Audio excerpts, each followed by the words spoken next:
to the world of Street Fighter 3. Prepare for battle. One box could leave you messed up and fractured. Block these uppercuts, they may leave you captured. May the best fighter win and win again. Battle to the top until his life ends. But if his life ends and he starts to decay, may one of his street soldiers avenge things. See you talking to the game, couldn't be talking to me. I got enough to beat and more soldiers to bury. You know we just clicked in and made you realize this game is twice as hard. You see that with your own eyes. You're on the way to choose your type of life cause you gotta. I tell you from now, which fighter will be the hotter. I don't think you want this one, just practice. Just challenge me when you're ready with your tactics. High punch, the spin kicks, watch your back split. I see you in the air when I make you backflip. Get it on down. Select to make your first pick. Get it on down. 10, 9, 8, 7, 6. Get it on down. Choose and pick the best one. Get it on down. 5, 4, 3, 2, 1. Get it on down. Select to make your first pick. Get it on down. 10, 9, 8, 7, 6. Get it on down. Choose and pick the best one. Get it on down. 5, 4, 3, 2, 1. Get it on down. Select to make your first pick. 10, 9, 8, 7, 6. Choose and pick the best one. 5, 4, 3, 2, 1. Select to make your first pick. 10, 9, 8, 7, 6. Choose and pick the best one. 5, 4, 3, 2, 1. One box could leave you messed up and fractured. Block these uppercuts, they may leave you captured. May the best fighter win and win again. Battle to the top until his life ends. But if his life ends and he starts to decay, may one of his street soldiers avenge things. See you talking to the game, couldn't be talking to me. I got enough to beat and more soldiers to bury. You know we just clicked in and made you realize this game is twice as hard. You see that with your own eyes. You're on the way to choose your type of life cause you gotta. I tell you from now, which fighter will be the hotter. I don't think you want this one, just practice. Just challenge me when you're ready with your tactics. High punch, the spin kicks, watch your back split. I see you in the air when I make you backflip. Get it on down. Select to make your first pick. Get it on down.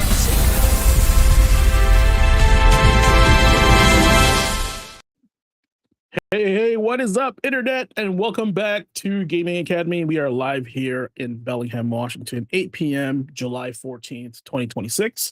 And I'd like to welcome everybody back, including the students, faculty, collectors, digital library managers, backlog survivors, and everybody who still remembers when buying a game meant holding something in your hands.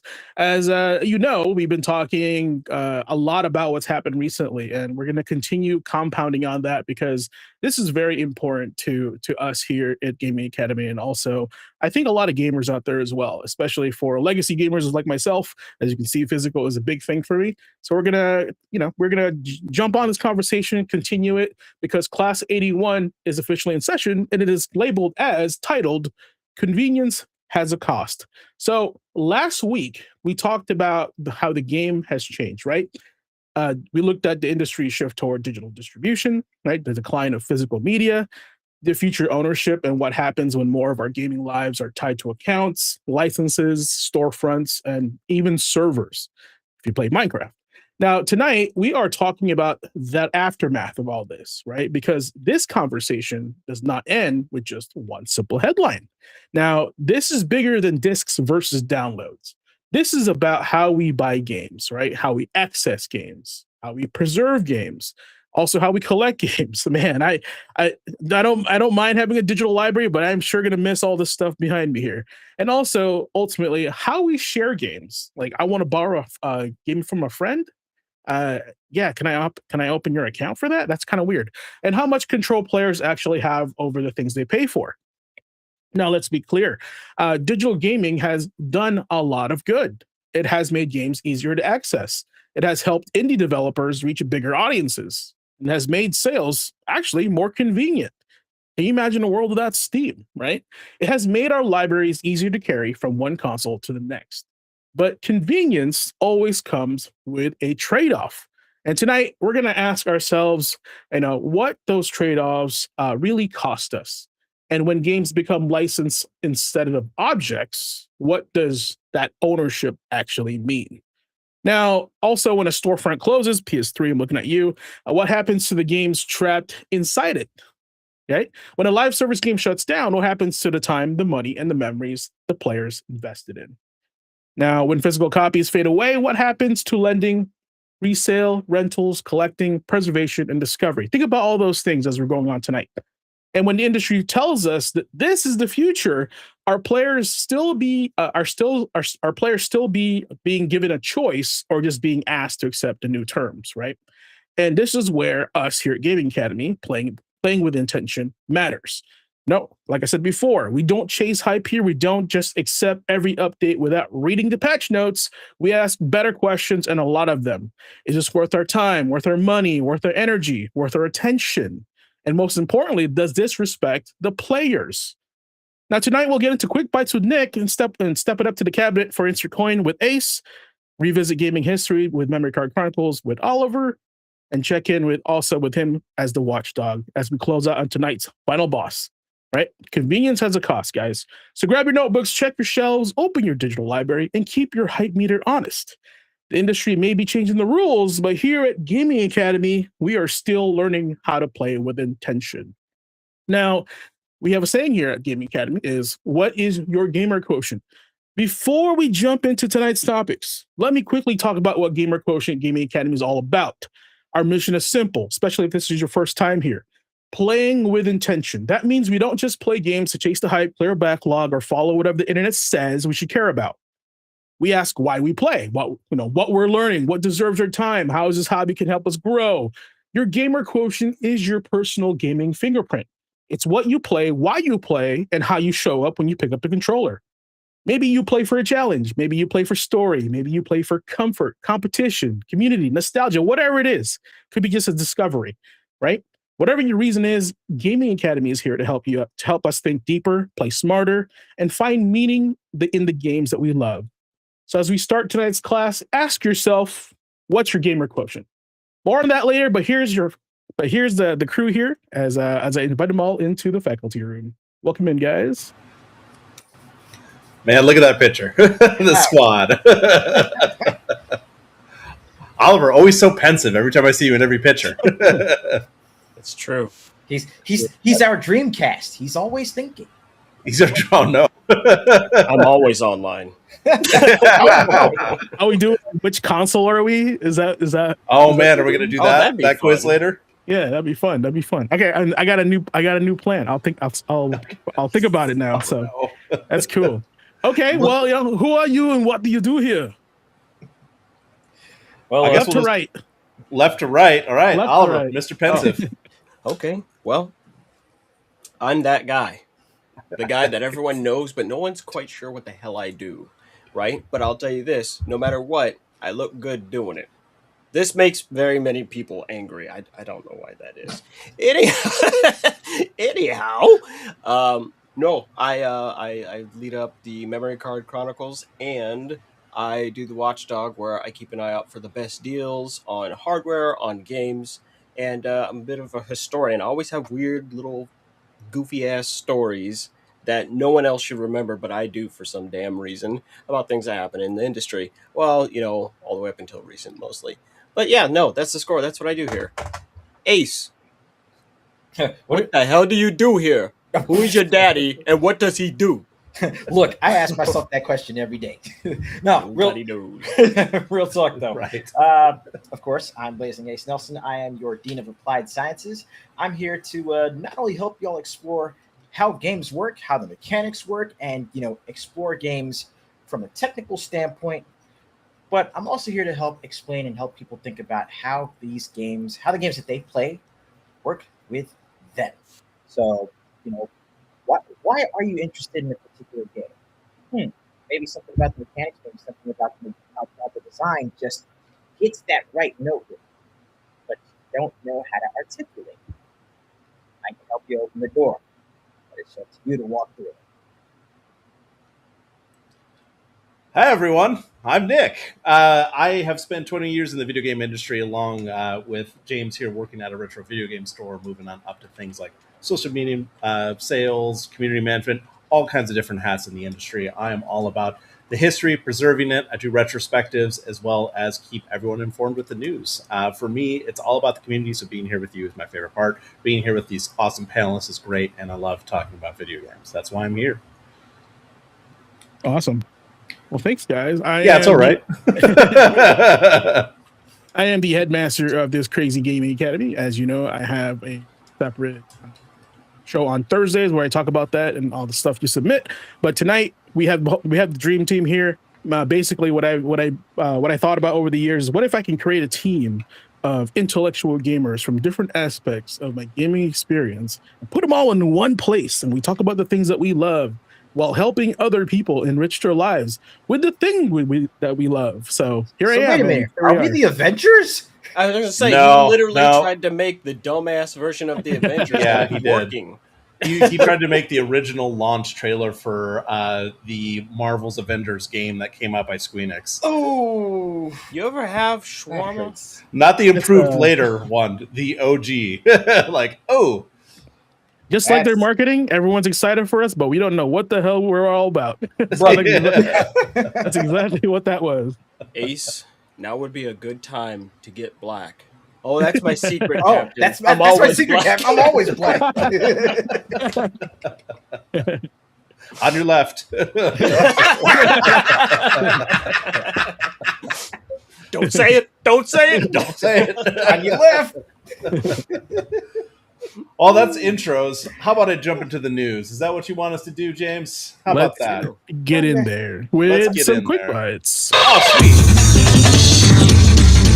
Got the shirt in the picture and the shirt on the chest. Right? Let's try and be serious adults for at least a few minutes. Okay, well, that's 2 seconds. That did not last. That's it.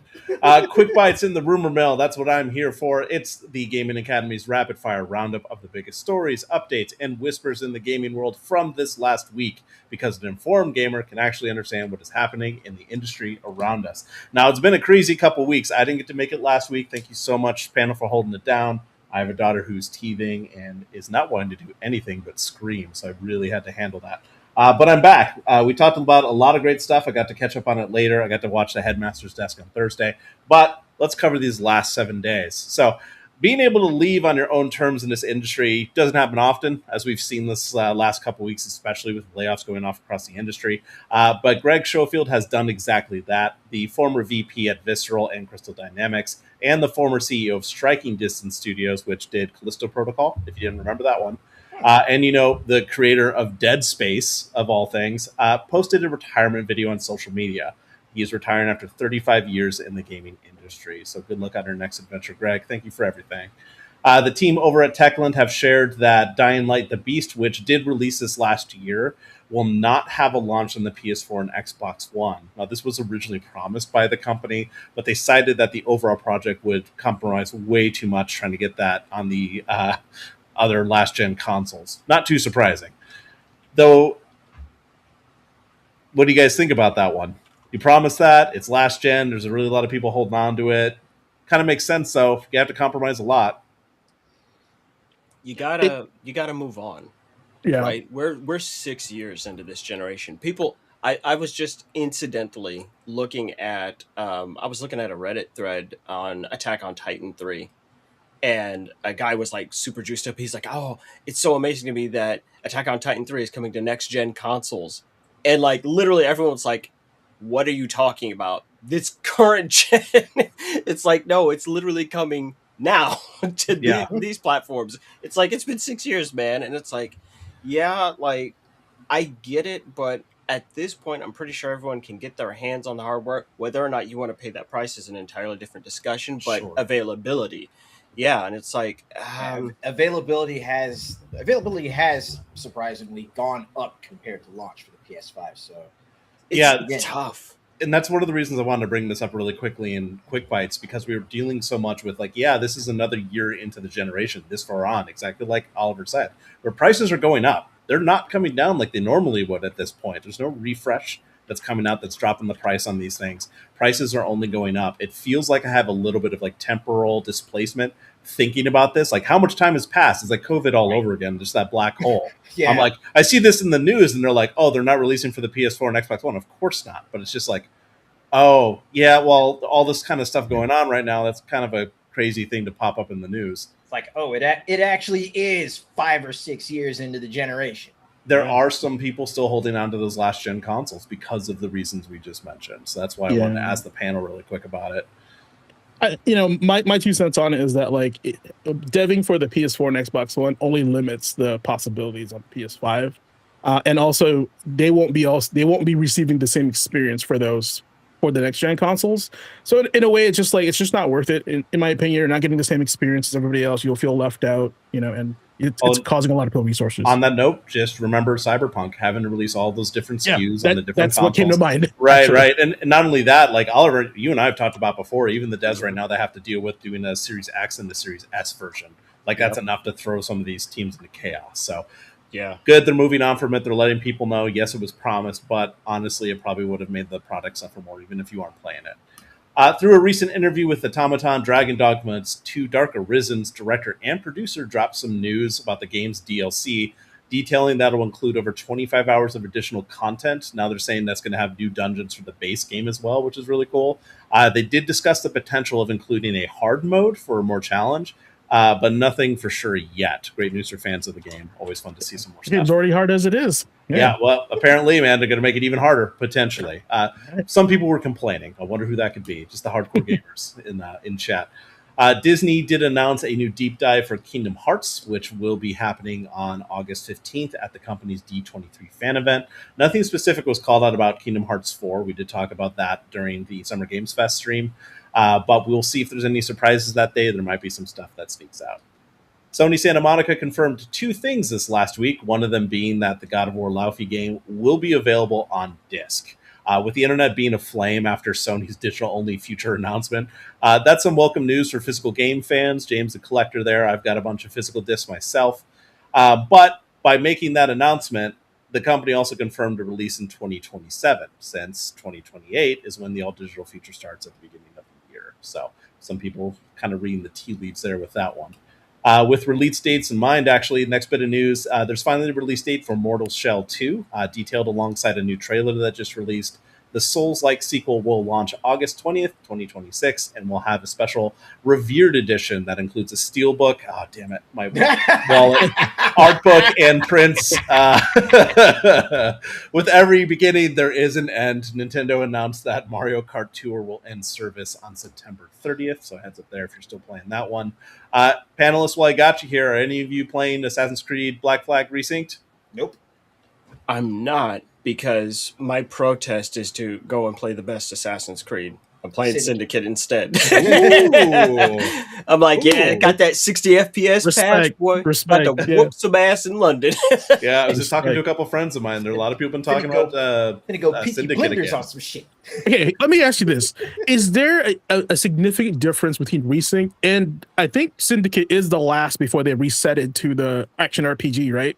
Correct. Is there graphically? Is there a huge difference, in talent and just I don't know how it looks? Maybe lighting. Syndicate looks. It obviously doesn't look as good as Resynced. Okay. Easy, hands down. Yeah, But okay. it is holding the hell up over time, which really surprised me just visually. Yeah. I'm like, this is sweet. So I was going to stream that. Honestly, on Oliver's note, one thing that has been noted about Resynced, if you're ever watching anyone play it, the world is gorgeous. Yeah, absolutely gorgeous. No doubt. Jump back into that world.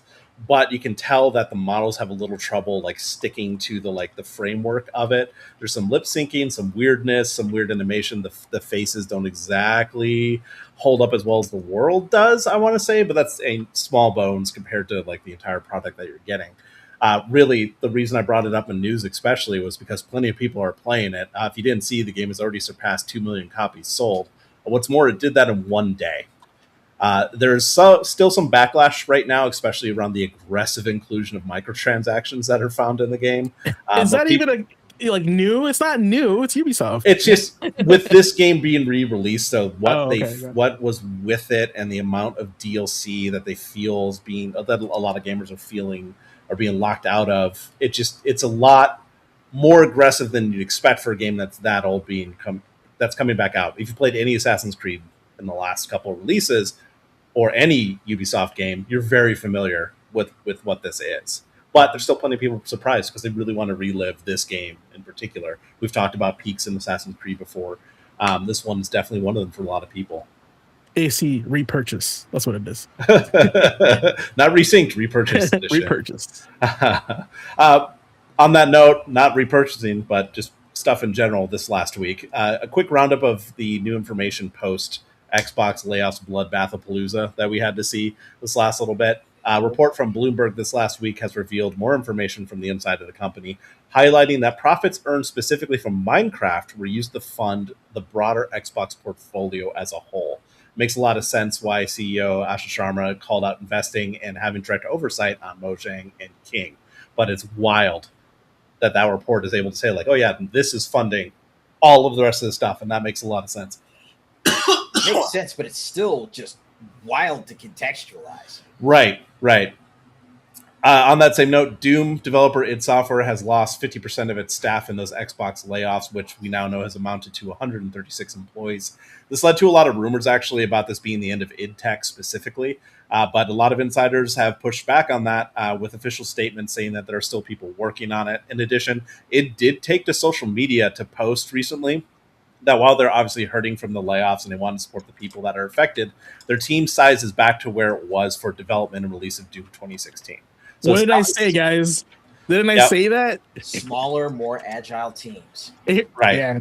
As much as I don't want to see those jobs lost, at least they're able to say, like, hey, yes, there's a lot of people that have lost their jobs, and that sucks. But we're at a point now that we were when we did it Doom 2016. So it's not all doom and gloom. Great game, by the way. It's not all doom and gloom, it's just Doom. Just Doom.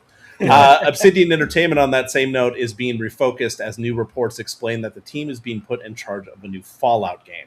However, their avowed sequel was canceled, which reportedly was going well and on track to be announced in the next year. So, by that same note, that means Bethesda has lost, or at least seen the IP for Fallout handed over to a new team. So that's just kind of wild to hear. Do you think, is there any report on how, if that was given to them or taken?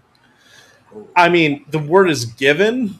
There's we don't know just yet exactly. I mean, if you're looking at it from a CEO perspective, you're looking at something like, okay, Fallout 76 isn't going to move the needle.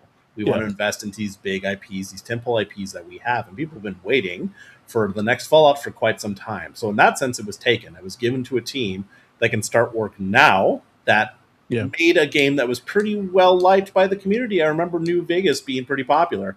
I liked the Platinum Hits edition that added the content, the DLC. Having that canteen alone was worth that purchase. But nonetheless, it's in their hands now. We'll see what happens from there. Bethesda can focus on other things. Going to jump to the rumor really quick. Same as always, take this as a grain of salt. Just some interesting tidbits to start some conversation here on the panel.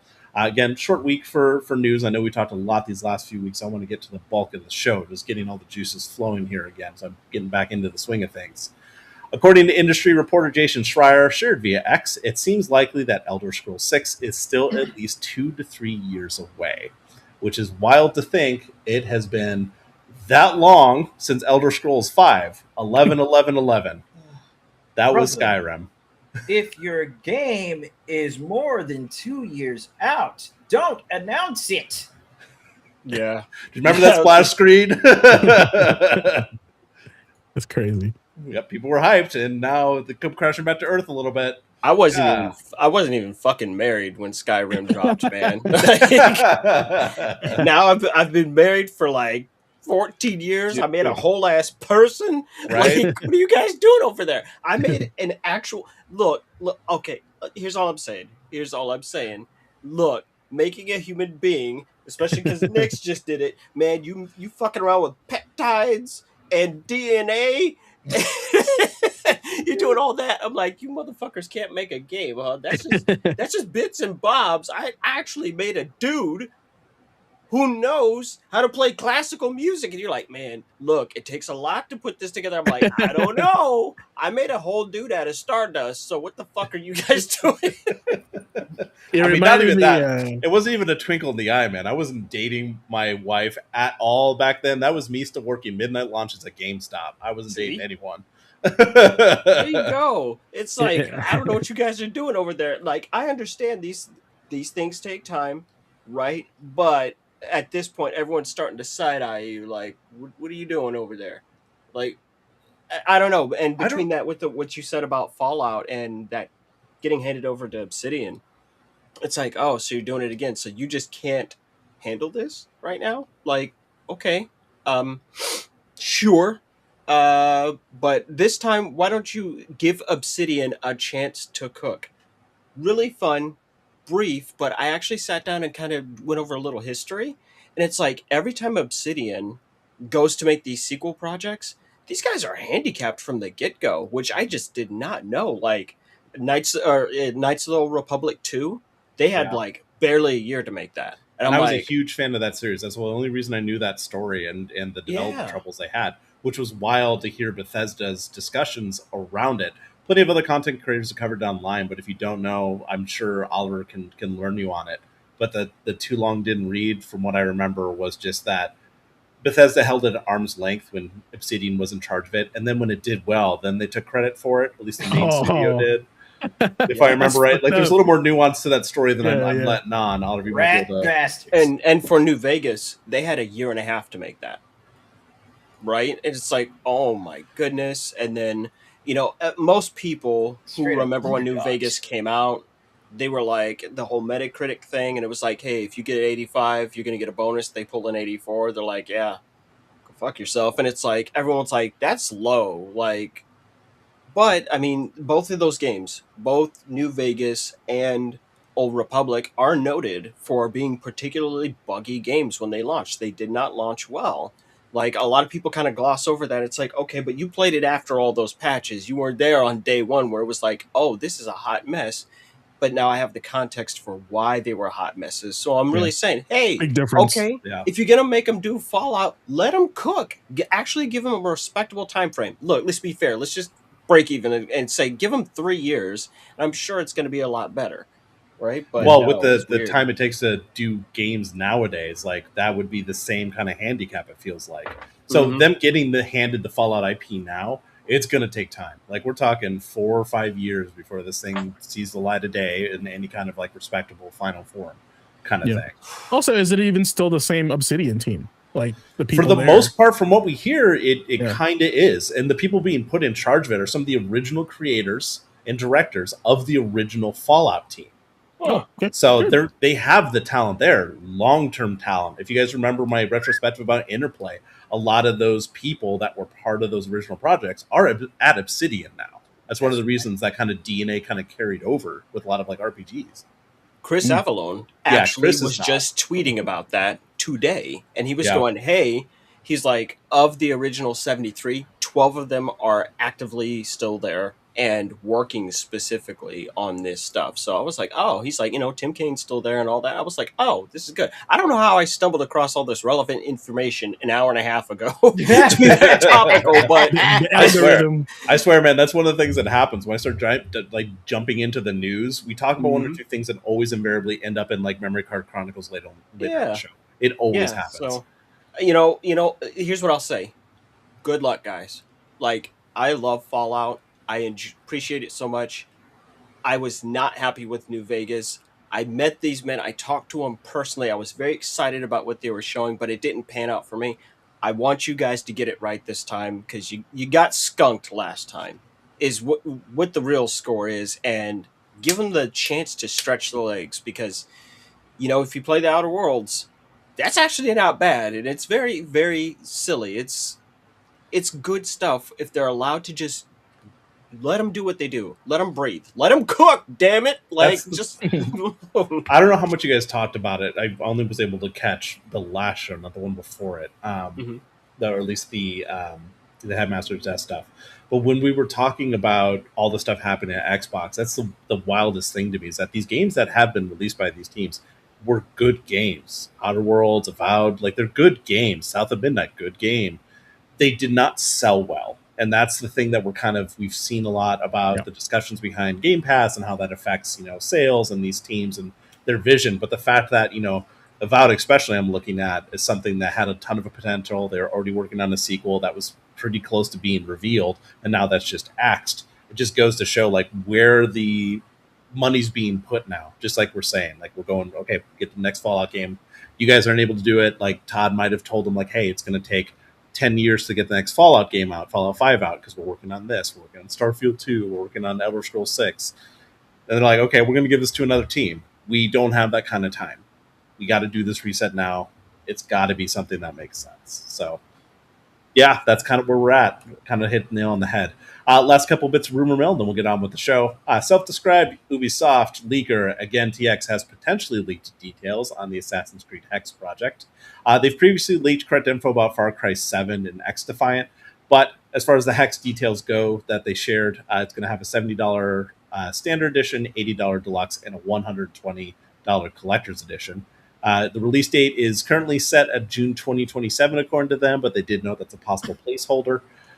Magic is removed from the game. The fear system from Syndicate's Jack the Ripper DLC is making a comeback, apparently, according to those details. So, little Syndicate call out, like you were just talking about earlier.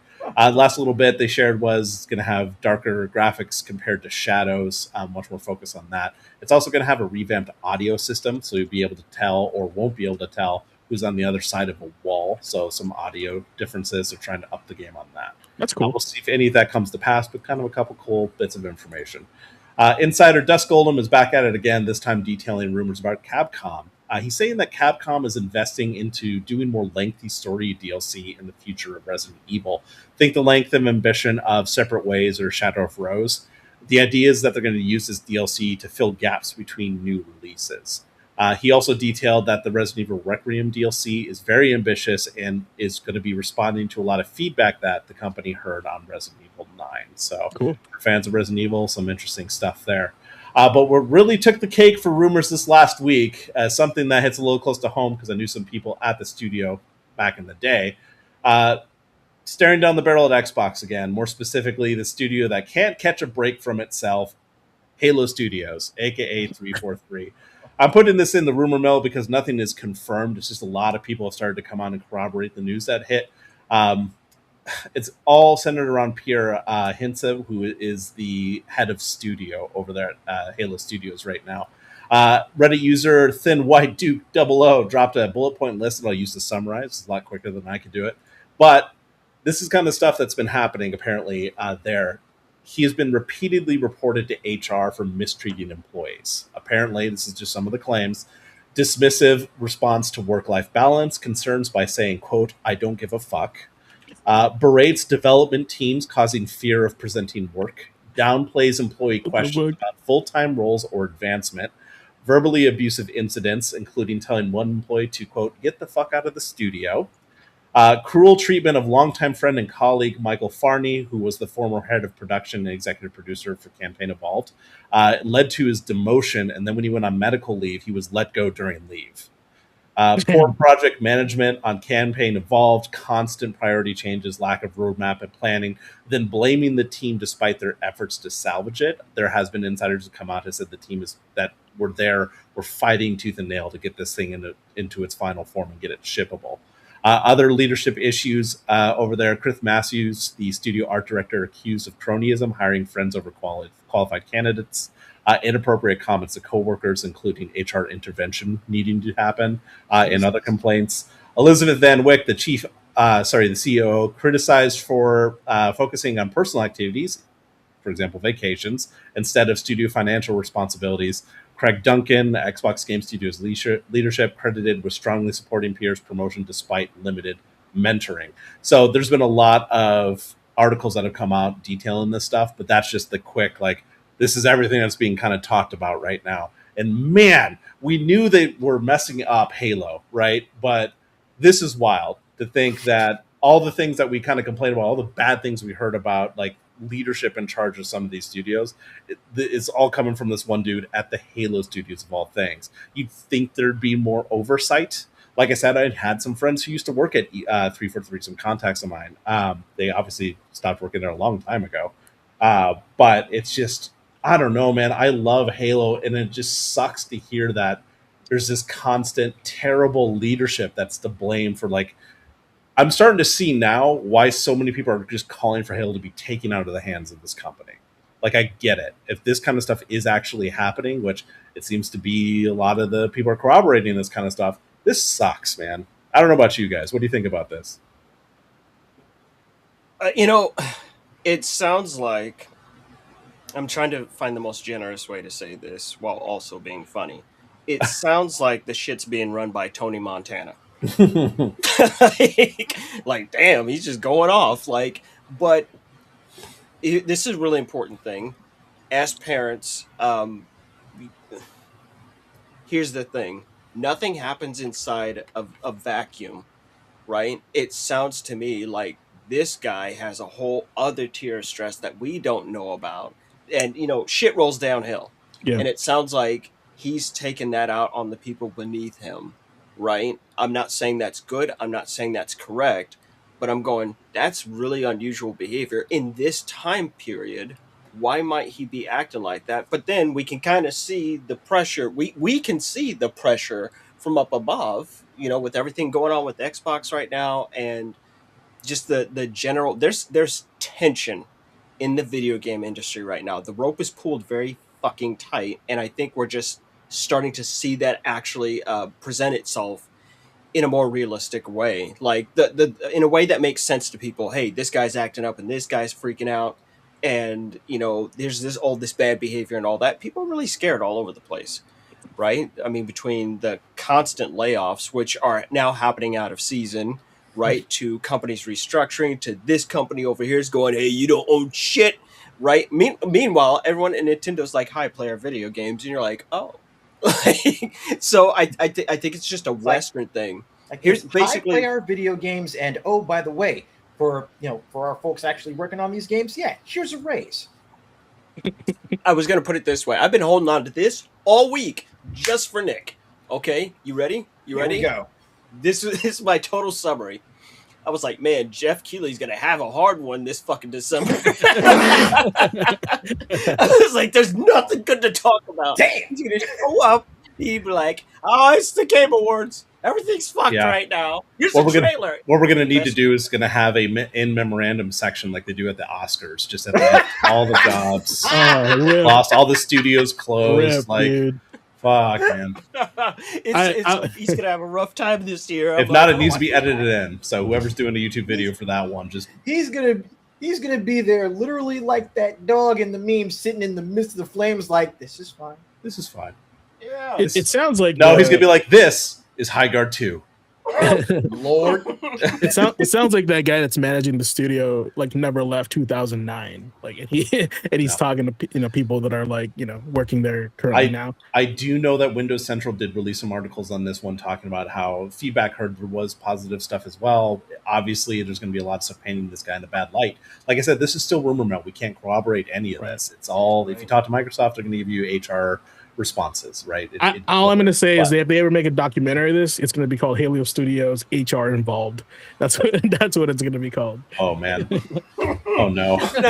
No. I need everyone to stop and think about what he just said, because that was a way better structured joke that had any right to be. Right? Yeah. He said HR Involved. I need the AI generated version of that. Okay, seriously, why is our headmaster not performing at the Upfront Theater? Our headmaster chief hanging out, you guys. Nice. Fair enough. Yeah, make it. Let's get Claude in on this. All right, guys, that's what I have for the news and the rumors for this week. Thank you so much for letting me just take control for the first little bit. But let's send it over to Ace. Sweet. All right, Ace. I hear you played this little game over the weekend, so that gives us opportunity to give us your insert coin for the game. Which game again? That would be for Grand Blue Fantasy Relink Endless Ragnarok. That is so many words. Right. That's how I knew it was a Japanese title. I've watched too much anime lately where the titles just go on, and that's one of them. My teacher, I'm in love with my teacher, and also they are a succubus that has to write. But also, my teacher is my mom reborn. Oh my god. Okay, so let me in another world. Let me sum this up for y'all. All right, go. This is Grand Blue Fantasy Iceborne. Okay, that works. Now to go into a little bit more detail, though, we're gonna handle this like usual. But for the folks that are actually, checking out this segment for the first time, let me break it down for you. Insert Coin is the Gaming Academy segment where we decide what's worth investing in. Your time, your money, your energy, your attention. Each featured game, trend, franchise, idea, or gaming habit gets put up to the cabinet and judged by one simple question. Is it worth another credit? Now, take note, This is basically an op-ed section, op-ed slash review.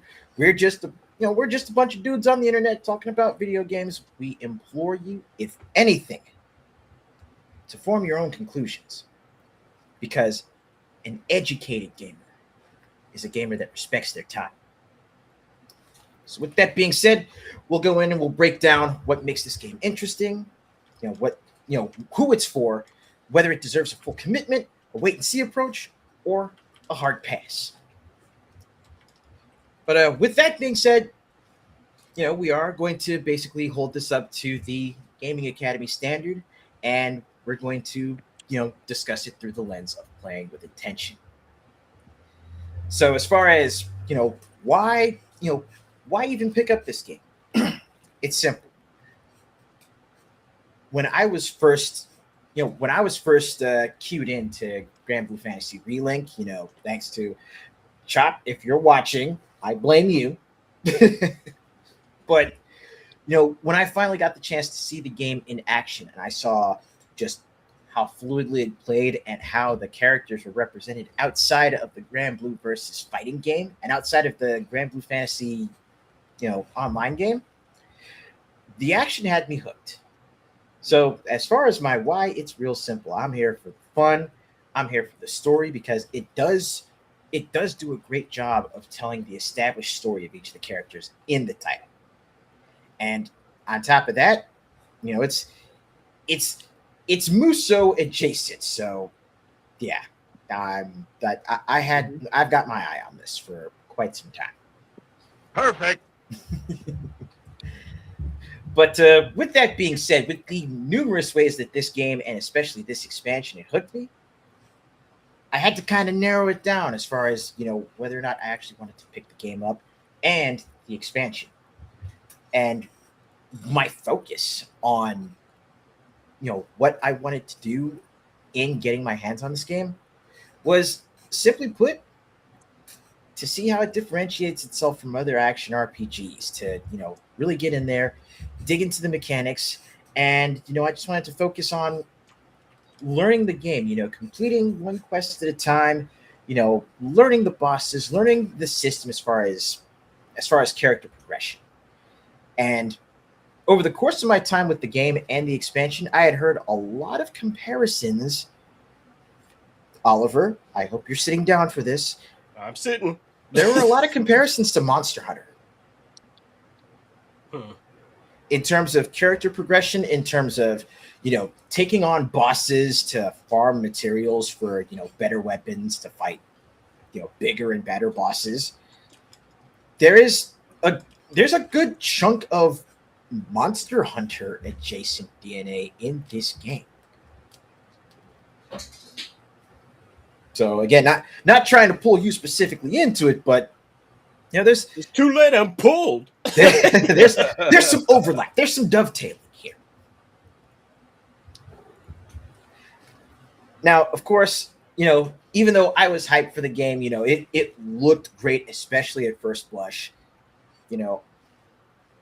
It was one of those games where I wasn't too sure how I was going to feel about it, and we're playing by fear. We're playing by feel here, not FOMO, not fear of missing out. Even though Chop had been, Mongolian Chop had been, pretty insistent on me checking out this game, because he's like, "Listen, dude, Ace, this game is up your alley. This game should be paying rent." But at the time that the base game came out, Final Fantasy 16 had also come out, and that was the game that at the time had really, gotten me excited as far as, again, not just an action RPG, but something with the kind of combat pedigree that I immediately cued in on, because, it was being done by the combat designer for Devil May Cry 5. So I wanted something with fast-paced action, with, robust characters that really feel like playing a different game entirely, even in the midst of, the main architecture, the main framework of the game as it was developed, as it was built. I played through Final Fantasy 16. I had a good time with it on my first and second playthrough. But even then, it felt like a few things were missing. And then I thought, you know what?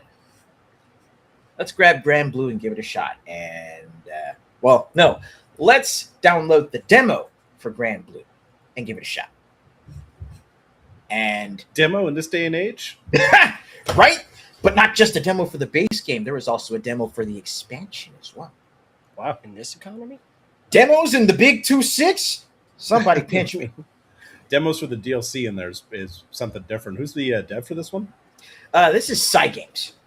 So if you've played Nikkei Goddess of Victory, if you've played Uma Musume, if you've played Grand Blue Fantasy Versus. Perfect. I see a pattern. Right. All the anime. All of it. But jumping into this, I also wanted to make sure that I didn't bite off more than I could chew by picking up the game. So, there are definitely some small win conditions that I had for myself going into Grand Blue. Largely, again, since the format of the game was so similar to Final Fantasy 16, what I wanted to know is how would this attract people that have already played something like FF16? What are the difference? What does this game do that's different from this one, even while being in the same genre? So, my win conditions starting out with the game, and especially starting out with the DLC. Well, my win conditions starting out with the base game was compare and contrast. My win conditions with the DLC was, what are the quality of life improvements? What does this add to the base game to make it worth the purchase? So for me, it was literally, analyzing the game, digging into it firsthand and finding out just, what the scoop, skinny, and the score was. After sitting down and playing this expansion for, let me go back to the Game Hub really fast just so I can,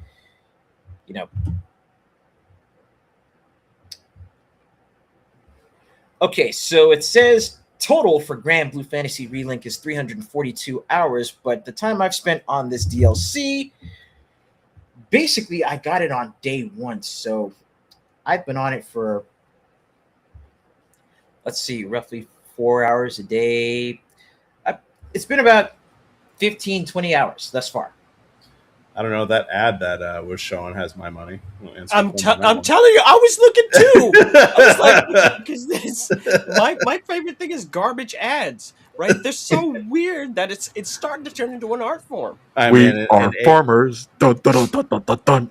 Right? Even then with AI and everything too, like the people that are pumping out those ads, man. It's a whole new level, a whole new tasty level of trash. It really is. I love trash. Trash. Okay, so it's sorry, Ace. We are the garbage pail kids now. But just taking a look back on the time that I've spent with it thus far, I feel like I've only scratched the surface of what's been added to the game, and I want to get more into it. I still have it up on my TV right now. But with that, it brings us to number 6, the sixth pillar of playing with intention, and that's protecting your time. Does this game and does this expansion respect the player's time, or does it waste the credit? Honestly, I feel like this expansion really does correct even a lot of the issues that hardcore fans like myself had with base game. So it's one of those things that if you already sat down and you maxed out characters or played through the entire story and the DLC quests and got all the characters, which came out for free, by the way,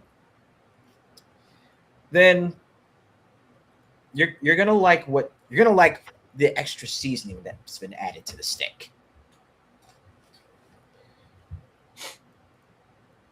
But I mean, it's really as simple as this. Now that we've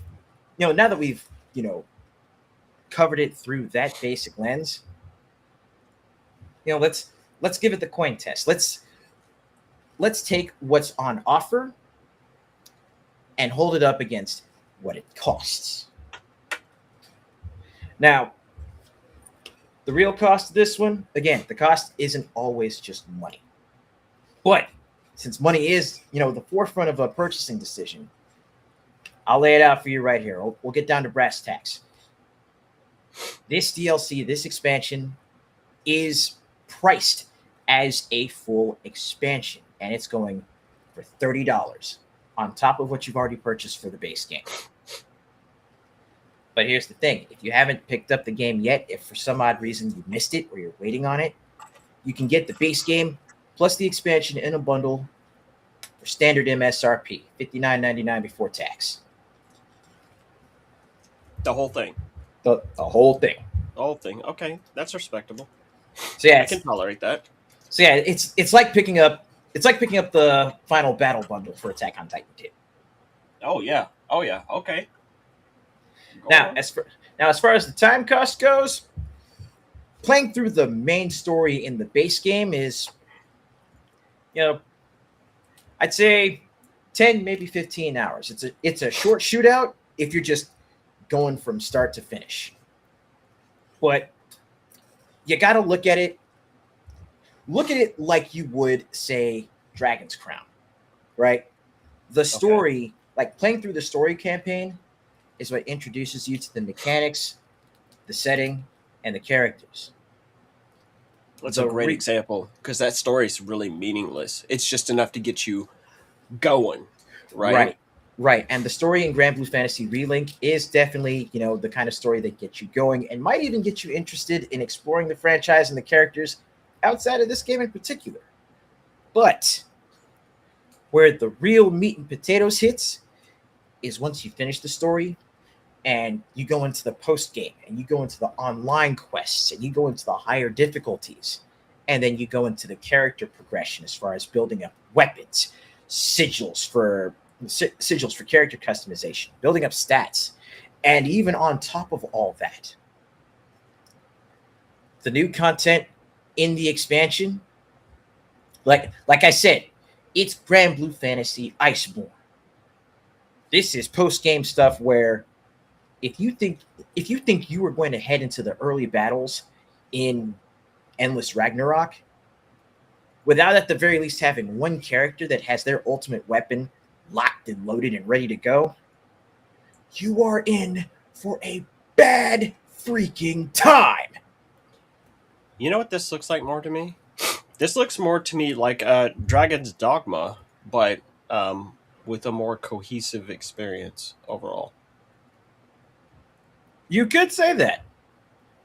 Oh, and also speaking of additional content, one of the additional modes that was added to the expansion was a roguelike mode called the Conflux. As you open up progressively longer cycles, which are the different paths, the different arcade ladders, if you will. As you open up more of those, you get to go through and you can set up different auras, which give your characters different boosts. There's different paths that you can take, like the dexterity way that was just gone into before this ad started up. These fucking ads are killing me. They're fantastic. I've seen a flamingo. I saw a weird Getty Images mailbox and then a choir. Like, there's no consistency or theme here. Like, they're just throwing whatever they can at the screen. It's great. It's almost as good as the game. It's like Backrooms, the advertisement. You're just like, what the fuck does this even mean? Oh, I love to see it. But getting into the extra stuff, there's different stage types that are actually available in this. So it's not just all combat. There's stuff like, a shell game that you play with 3 of the NPCs, which all look alike. They're like, I was gonna say, why are we on a pirate ship? Right. No, the reason you're on a pirate ship is because that ship, the Grand Cipher, is pretty much your mobile base of operations when you're not in one of the 2 major towns. Okay.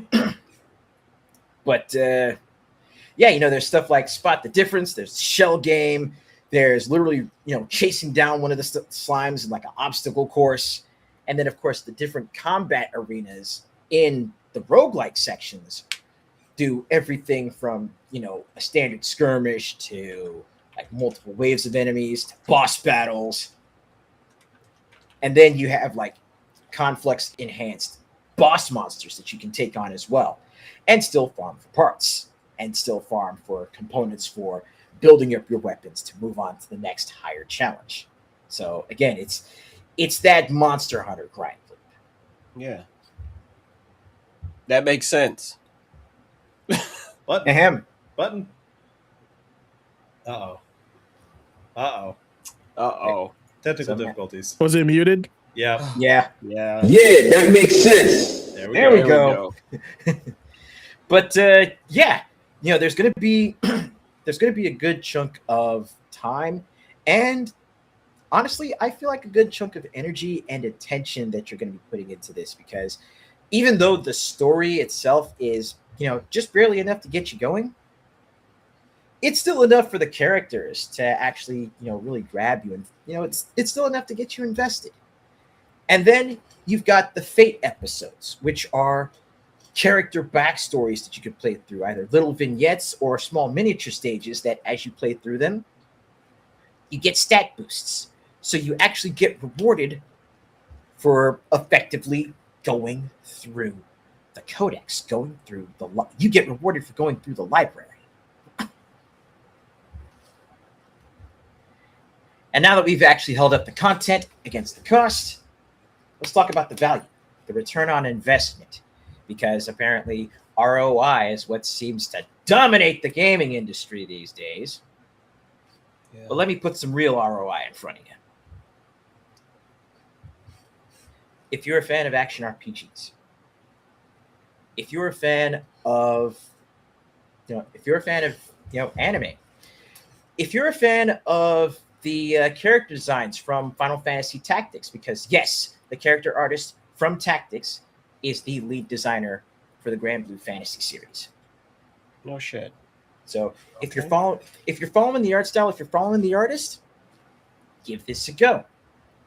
If you're looking for a game with intense amounts of replayability, again, just building up your characters, finding different builds and configurations to work with as you face each challenge, give this a look. The online play for this, especially considering that the expansion has added crossplay. So now, well, not just the expansion, but the update to the base game that came before Endless Ragnarok released added crossplay. So now, doesn't matter where you pick this up. If you got it on Sony, if you got it on Steam, if you got it on your Switch too, you can Wherever you got it, you're good. Yep, if you got it, you're good. You can crew up with up to 3 others of your best mates. So hell, all 4 of us here on the faculty, if we decide to get into it, could crew up and just go wreck shit. Doesn't matter where we're playing. Now, as far as what this personally means to me, now here is something that I mentioned when I originally did my backlog review for the base game. With Square Enix's propensity for remaking their classic titles as action RPGs, if Square Enix were to hand over a remake of Chrono Trigger to Cygames, they've got excellent bones for this with Grand Blue Fantasy Relink. And the bones may be good, but the reception will not be. Man, people. I don't even think you can remake Chrono Trigger at this point. I think we're too removed in time. Especially considering- People would just be mad. They would just be mad on get-go. Especially considering, of course, Akira Toriyama's unfortunate passing. He does have something of a successor with Toyotaro. If you've seen his artwork, it's pretty close. Not just. I mean, I don't think that's going to be a stopper for him though, because they can always say inspired by or in memory of. Like the artwork isn't the issue. I think the revisiting that and not living up to it, like we were just joking about the Half-Life 3 defense, Right. will be the bigger hurdle on that one. Yeah, Right, and I totally get it. But again, I do say, especially, not just with how Grand Blue Fantasy presents the world in each separate game, but how vibrant the characters are, and especially in Relink, there is a good amount of focus on cooperative play and team up play between characters. There is something to be said about this potentially being used as a foundation for a Chrono Trigger remake. But that's beside the point. The point here is this. I thoroughly enjoyed my time with the game as a fan of the various genres that this calls back to. It ticked all the boxes. So, yeah. For my final verdict on this, my final verdict on Grand Blue Fantasy Relink Endless Ragnarok, it's a definite insert coin from me. For folks that already have the game, it's like you put in $30, you are going to be getting. It's like if you are trying to speed run this, you're going to be getting bare minimum dollar per hour value proposition out of this. No contest. If you pass the game up, or if you've been waiting, you pay full price. It's like you pay full price for a new game. You get the base game plus the DLC. So that's at the very least a good couple hundred hours worth of gameplay off of $60. In short, he'd love to see it. Yep. He'd love to see it. The Well, value's I got there. the picture. But that's it for me. Fellas, what do y'all think? Just from the gameplay you saw and from hearing me try to go into detail about it without completely gushing. What's your take? That completely catching. I'll go first. Not my usual style of game. It does remind me a lot of some of the games I've given time to that I just kind of fell off because I don't have the time to invest. I'm thinking like Wuthering Waves. You mentioned Nikkei before. I haven't played it, but I know of it. Just those kind of games, like the free-to-play jumping, run around action, ARPG kind of stuff. Watching this, seeing the cost, and then hearing how Side Games is handling it, and then seeing the reviews on Steam backing up what you've saying, that's insert coin. Like I said, it's not my style. I don't know if me personally right now I'd throw down on it with how strapped I am for cash lately. But insert coin based on the value you're showing me, man. I think it's worth the time. I think it respects your time. I think you get a lot out of it. And I don't think that's a high bar when you're talking about $59 for the whole thing. Because the DLC alone was kind of your main focus there, and that looks good, and it looks fun, and co-op on top of that. So that's what I got. Cool. It's an insert coin for me. I've already told Ace that I want to pick it up. It's good value. It's got a lot of gameplay in there. It's got character design that I enjoy. I've always liked Grand Blue Versus. I played the fighting game.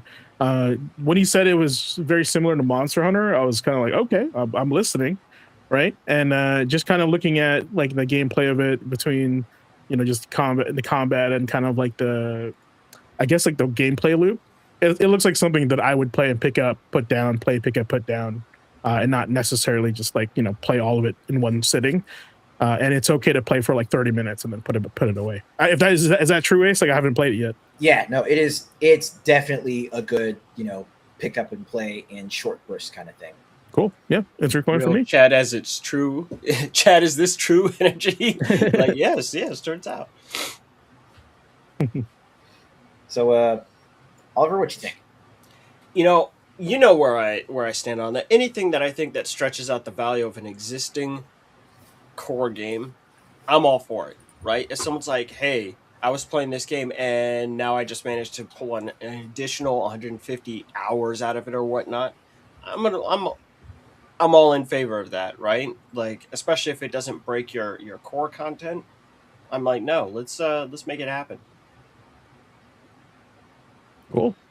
And yeah, again, for just to reiterate for the folks watching, there are demos available both for the base game and for the expansion, and completing the missions in those will net you some additional items and rewards on purchase of the full game. I'm assuming there's unlockables, right? Like plenty of unlockables. Yeah. Oh yeah, and the characters are also unlockable through gameplay. Every single one that was added during the game and post launch. It That's checks hot off a shit lot of right things there. that we love about games that we feel have disappeared from games, all in this kind of package. So might be worth it to some people maybe feeling jaded about some other stuff happening in the industry. Yep. Plus, if you like Naruto, Ninja Storm games, they're the ones that made that. Side Games did those. So, Dude, the animations still to this day on some of those supers are the best in fighting games. they cooked in those. They brought some of that in for the supers in For me, it was like the moment I saw Maximilian dude like review fatalities and finishers and supers, and then he got to this game finally as his community was like pushing him to like look at these Naruto games, check it out, like just get to it. I know you don't play a lot of these games, do it. Blown away by it, and I watched. I forget how long that one was. It was a couple hours of just watching him react, and that to me was just great because you're just like someone who's played that many games, seen this many kind of like crazy things, like looking at this and like fresh eyes. It was pretty cool to see because I had played some of the older ones, but none of the newer ones. Yeah, it's what great sold those scenes. games to me. Those like ultimate animations. It definitely sold the game. So what they're doing All with right. some of those shots and camera angles, man, they know what they're doing. They got the homework. All right, Ace, thank you so much. Appreciate that, man. You got Chad, it. if you're looking to pick that up, yeah, please check it out and play with us. We'd love that. So Hop on the Discord. Let us know you're playing it. yeah. All right, Set up a community game night. Oliver, take us back into the past with Memory Card Chronicles.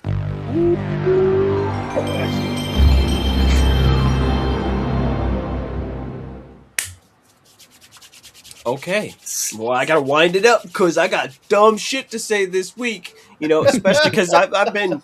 It's been a rough couple of weeks, I think, for everybody. Like, it was hard to say anything nice about the industry, or just to be like, right? We were just sitting there, like, you know what? Most people don't smoke, but I think we all have taken up smoking over the past 2 weeks. I'm like, hey man, can I get one of those? We are just those that Ben legs? Affleck meme of him smoking. I'm tired. Just I'm tired, boss. So we're gonna get into Memory Card Chronicles. In Memory Card Chronicles, the panel will take the class on a trip through an entire week of gaming history. Each day of this current week features a game handpicked by one of the panelists. Together, we revisit 7 days worth of legendary releases, seismic industry shifts, personal stories, and the moments that made gaming history unforgettable. So I've got the first one, and this one makes me feel good, right? For the 12th, for July 12th. I think it's one of the dumbest fucking games ever made, and that makes it one of the best games ever made. Like, I've told people plenty of times how much I don't care for sports in real life, but there's a weird there's like, I don't know, a weird aura put around it. There are two things that are amazing. Sports films are always amazing. I've never seen a sports film that sucks. And most of the time, sports games that don't take themselves too seriously are also amazing. And this week, I've got Super Baseball Simulator 1000. Hell One of the yeah. funniest fucking games ever made.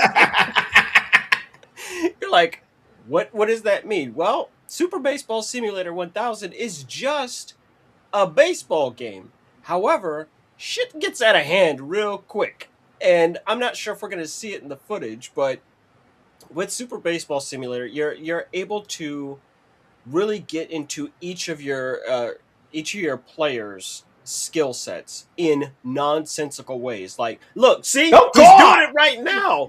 He just threw a fucking baseball that disappears. You can be like, hey, okay, I've got a split ball, and it turns into 8, and you got to figure out which ball in this swarm of baseballs set in your way is actually the correct one. Everyone has some kind of different kind of skill set. So if you're outfielding, you've got a whole set of skills for that you can like you can learn. And of course, if you're pitching, you have a different set of skills. If you're hitting, you have a different set of skills. And basically, you get this currency through just playing the game and letting them go through a season and building them up. And it just turns into absolute nonsense. There's nothing funnier than, typically probably one of the worst ways in baseball to get out is if the pitcher catches your shit. right? Just in general, it's like, oh, that's embarrassing. You just set that ball right back to him. Well, in Super Baseball Simulator, What? Look at that. Good lord! Broke his bat. So there's nonsense where it's like, oh, okay, so you're at bat, and you know the pitcher's about to pull some shit, right? You're just like, you know what? I'm gonna put a rocket on that ball when I hit it back. And you literally hit this ball so hard, the pitcher will catch it, but it's not considered a catch, and he goes flying all the way back against the walls. The pitcher is way far away from where he's supposed to be. He's knocked out. He's laid out. Look at this! Look at this pop fly he just hit. So it is easily one of the most memorable games I've ever played. Just got my attention. I miss sports games like this. Super Baseball Simulator 1000, Mutant League Football, Base Wars, right? Just some top tier. We're just going to throw some actual tomfoolery at you. No, I Sports ball. love it, and it should always be played. So that's what I've got for the I 12. feel like that title is like a lie. It's fucking deceptive as hell. You think Yeah. you're playing regular baseball, and you're over here playing Marvel superheroes. Yeah, it's like simulator, and you play, and you're like, wait a minute. That's You're like, this is not a simulation. This isn't a simulation at all. This is fun. Exactly. Ninja Baseball Batman. Yeah, that's a good one too. And then moving on to the 13th, All right. we've got the boss. All right. On the 13th, I have an interesting little game called Death Spank. Yeah, it sounds crazy. It sounds like a weird goth thing, but it So is that is a pornographic. right. And if you notice, it's like he's wearing like a thong. Like that's the logo. Is a thong. So Ace, if Nick, if you can find some gameplay for this, that'd be crazy. But I do have five. I do have 5 fun facts about this game as I put this up on the screen. All right, so Death Spank came out in 2010 on the PS3, first digitally, then it came out later on, I believe, on Steam. But number 1, it was pitched as a Monkey Island meets Diablo game. Death Spank came from Ron Gilbert, one of the key minds behind The Secret of Monkey Island and Maniac Mansion. The game's identity was basically classic adventure game humor mixed with hack and slash RPG combat. I think that, and the voice actor I think is like a really popular one. I can't remember who it was, but I remember him in a lot of cartoons. Number 2, it launched first on the PlayStation Network. Like I said, the PS3 version released on July 13, 2010, one day before the 360 version. It later came to PC and Mac through Steam. All right. Now, like the way he's running, it's great. Number 3. It was also known as Death Spank, Orphans of Justice. The game is sometimes referred to it by its fuller subtitle, Orphans of Justice, matching its goofy heroic tone and obsession with absurd fantasy quests. Now, in number 4, it was meant to be a part of a bigger story. Gilbert described the first Death Spank as Act 1, while the sequel, Death Spank Thongs of Virtue, covered Acts 2 and 3. What? That's, what's that? He was What? who's the subtitle, which to me sounds Thongs of like a Virtue. DLC for BMX Triple X. Right? Yeah. Thongs of Virtue. That I told you it sounded sequel. pornographic, and here we Yep, are. you're right. That sequel arrived only a couple of months later in 2010, and I do remember that. I don't think I played it because I wasn't like. I think it was a separate game overall, and I thought it was just like the first game in DLC at the time, and then I was like, oh no, I'll skip that one. Last one, number 5, series got 3 games in just over a year, and that's probably why I thought it was like very similar. After Death Spank and Thongs of Virtue in 2010, Hothead released a 3rd game, The Baconing, in 2011. That one dropped the name Death Spank from the new title, even though it continued the character's story. So, yeah, I do remember playing this. It was a lot of fun. Very Saturday morning cartoon feel to it. But that's basically it. It's an action RPG with like a little bit of personality, you know, especially during that time. Yeah, for his the voice actor for Death Spank. No, you're absolutely right. The guy's got a resume. Yeah, right. Under Yeah. his belt, like for going all the way back to like Ranma 1/2. Oh, geez, who was he in Ranma? He was in I can't even pronounce the name. Daisuke? Let's see. Daisuke. Michael Daisuke. Dobson, right? Michael Yeah. Dodson. Sounds about right. in That's cool. Ramon in the movie, right? The Oh, first okay. movie, yeah. Okay. He was like He's the in that. villain, I think, right? He was in Jinro, the Wolf Brigade. He's in Oh yeah. Escaflowne. He's a voice Um, actor. he's all over the damn place. Like, oh, okay, all right, go ahead and cook. Like, we'll let you. I mean, hell, he's in Darkstalkers as Hanya. Um, for yeah, just for that anime dubbing, he's Starscream in Transformers Armada. Yep. Oh, guy is legit all over the Yeah. place. Like, And okay, kind of funny how that was one of the things I remembered the most when I played the game. Like we brought it up in Memory Card Chronicles, and I was like, the voice acting for Deathspank was actually really good. So there you go. There you have it. There's a reason for that. because you Love got it. an actual guy. Love to The see real it. one. Right, like we just didn't pull some hobo off the street. We're like, no, we need someone who knows what the fuck they're doing. All right, Speaking of so hobo, Hobo. oh, a plumber, right? Oh, okay. Yeah, might as well be a hobo, I guess. In James's eyes, apparently. I've got the next one. Yes, So sir. on the 14th. I chose for this game Super Mario All Stars SNES. That's the 1993 release in Japan, specifically on this day. Look, I never had a SNES back in the day, but I played the heck out of Super Mario Brothers 3 on the NES. That was one of my favorite games to play with my family, especially my dad. It was just one of the first games that I remember spending a lot of time on, outside of Duck Hunt. Plenty of friends had this game, though, back in the day when it did come out for the SNES in the US, so I got to see All Stars. One of the first games I bought when I got a SNES when I started working at the retro store, and I got the SNES V2, the smaller one.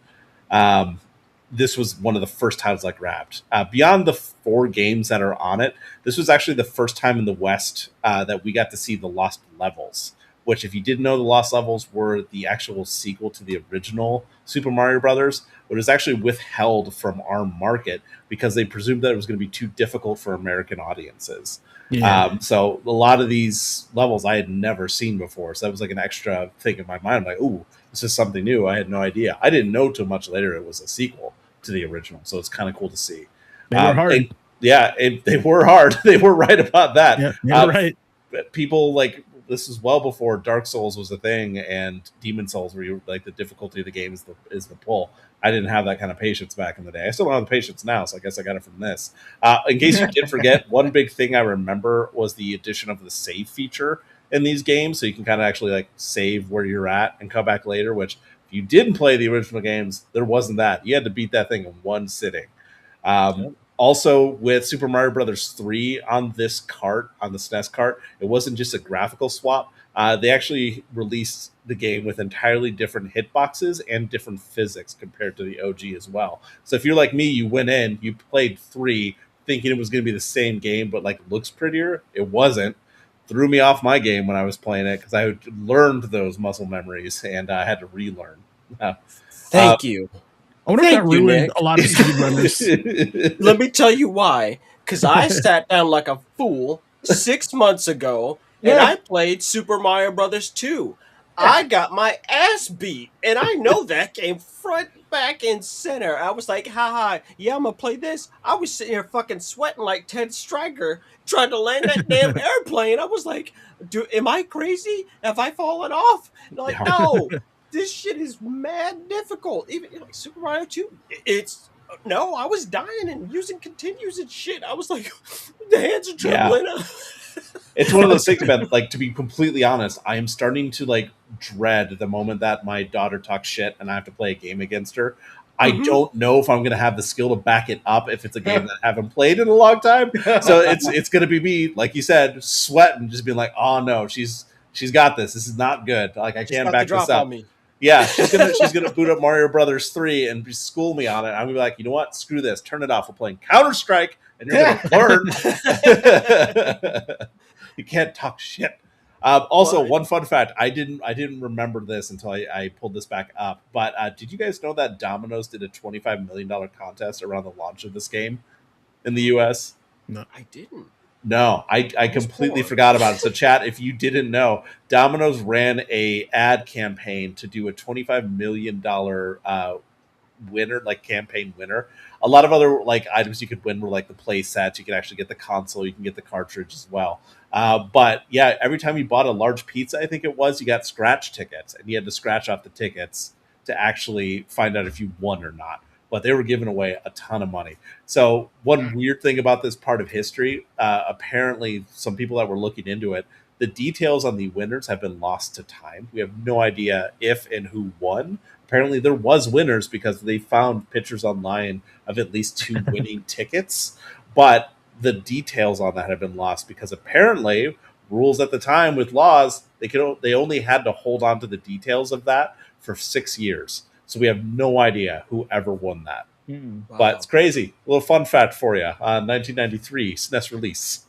No, you're right. I do remember that. It just took a second once you started bringing that up, because I remember there was a big tie-in promotion with McDonald's for Super Mario Brothers 3 just a couple years before. Like, they were really pushing.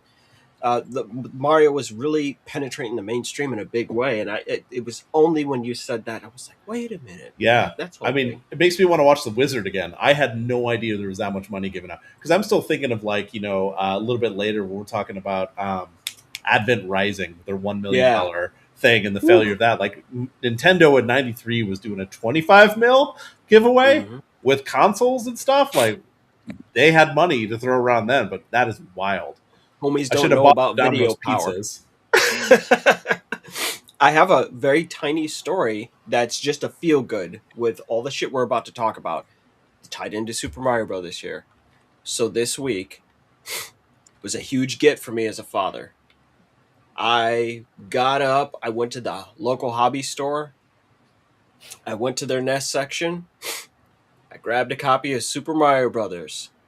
I sat down with my son, and I had a big old galaxy brain moment. I went full Mega Mind because he has not had an interest in video games. And then I realized, I said, you know what?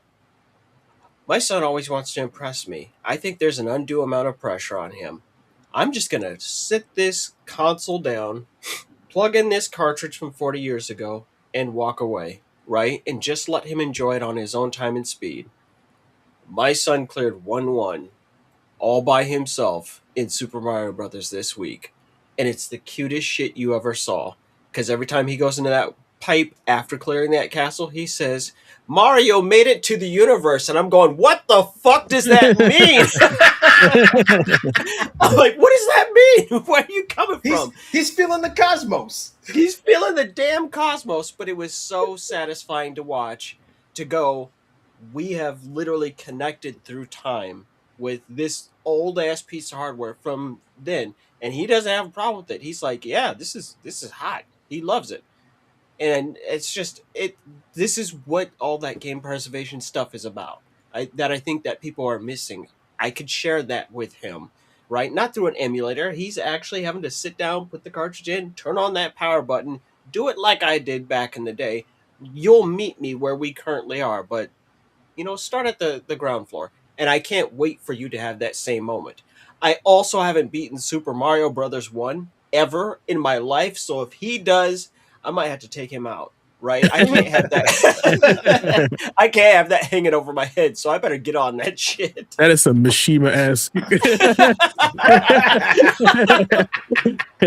I threw in the fucking just throw him off the cliff. Discord. Yeah, absolutely. Just 300 that kid. What's that? You're on 8-4? I don't think so. Yeah, right. just take him out. I need to do something about that. I posted the one of the ads from the Domino's pizza thing in our Discord. I gotta see that. All right. I think Ace, you're up.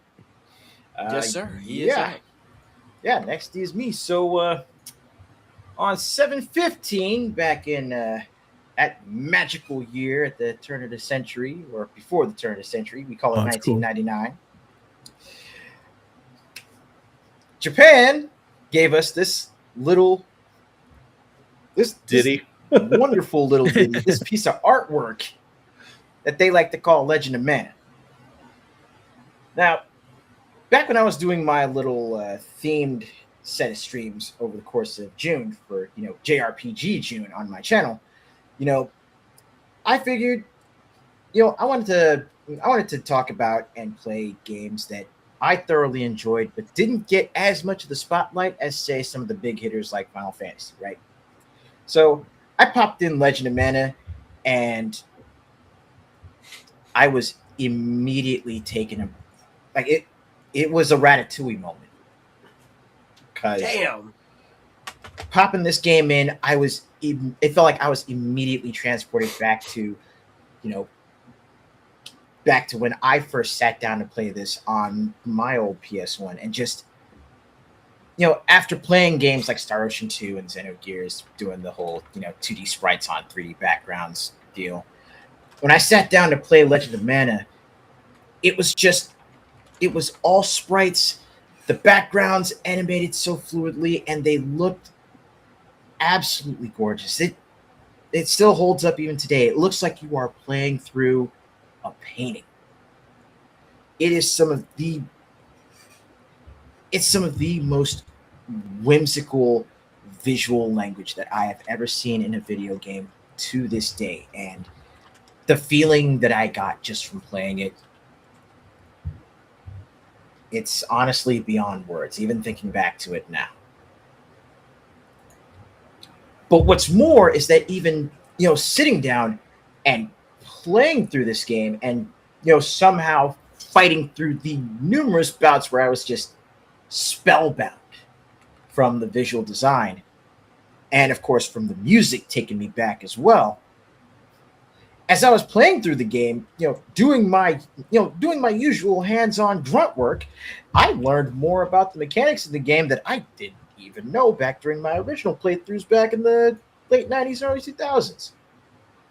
I'm still learning to this day the ins and outs and the secrets of Legend of Mana, and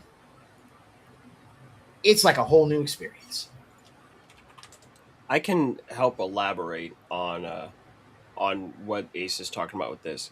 To put it another way, for people that played Secret of Mana, Secret of Mana is actually very straightforward.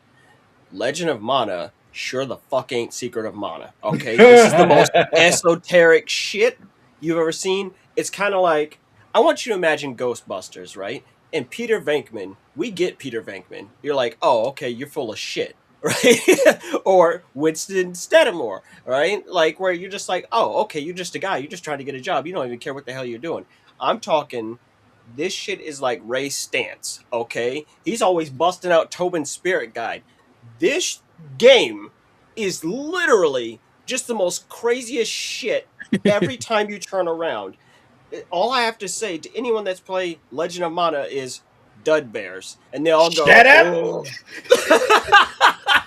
You're like, shut that shit up. You're like, I have to learn a whole fucking language in game, right? Brother, I'd rather learn Albanian. So Legend of Mana is also one of my favorite games, so I'm really glad that this was Ace's thing. But I want to show Ace something really cool right here that I don't think he knows that I have. Can I get blown up real quick?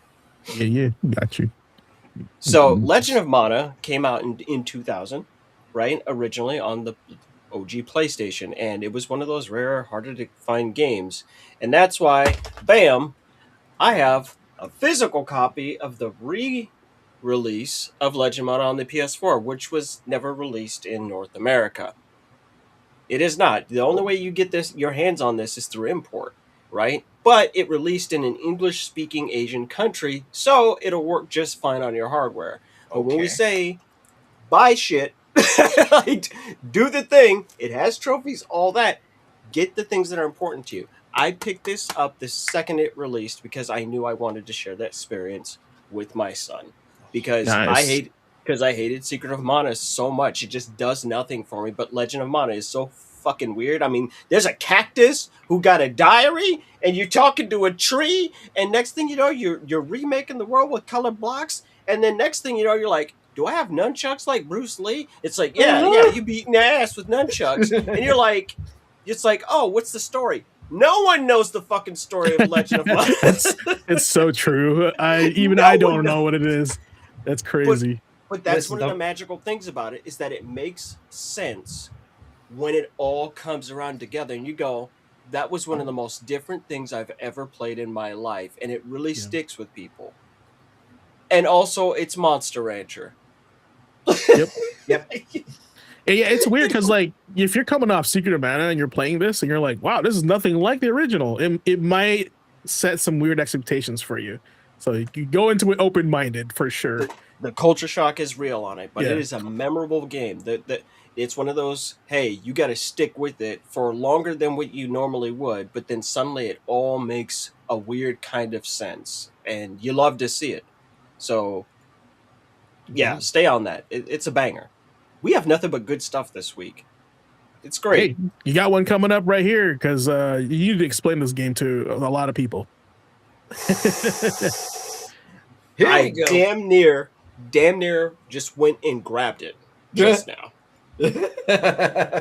Because again, this is one of those games that once I'm just trying to think of how to lead into this. Once this franchise started to become popular in the United States, finally after almost 20 years of trying, right? But SMT4 is the game for today, for this day on this week in history, on the 16th of July. What makes this release so special? Like, even if you guys are looking at the screen there, I'm sure we had the box art pop up there real quick. They knew when they put this out on the 3DS that this game was going to be a problem because it comes with the strategy guide. It's a massively tall box. It's practically just a regular case size. It comes with the soundtrack and everything. There's no other edition of Shin Megami Tensei 4 that released. It just comes with the guide. And let me tell you something. The box reminded me of the old PlayStation 1 boxes of how big it was, for what Yes, I sir. remember. Yep. It is that big, and Yeah, it was a pain in the ass to alphabetize that section in 3DS. I had to put that on a different shelf. I remember that. Fuck let me that tell you box. something. This game does one thing. It will beat your ass. Oh my god! Like, no, this is beyond Nintendo. Oh my god! This is the game that beats up other Nintendo games, right? Like, it takes Blaster Master and shoves it in a locker, right? It takes Super Mario 2, The Lost Levels, and is giving it swirlies. Oh, you will get lit up and game over. I'm not exaggerating. In the very first room in which you have control of your character. Like, it is no mercy in any way, shape, or form. And to give you some, just again, a little bit of context, SMT 1 and 2 came out on the Super Nintendo, right? Or the Famicom, but we're just, making the language easy here. And then Shin Megami Tensei 3 ends up coming out on the PS2, right? And there's just like these very long gaps between these releases. So finally, like, plays this game. after a couple of releases on the DS, so the history on this gets weird. So Shin Megami Tensei Strange Journey on the Nintendo DS was supposed to be SMT4, right? Like, as far as they were treating it as that, but they were like, you know what, this doesn't fit right. Let's just go and actually do an SMT4. Right, and this kind of happens. It picks up where the story more or less left off with the original two games. SMT3 is kind of its own canon, and SMT5 follows SMT3.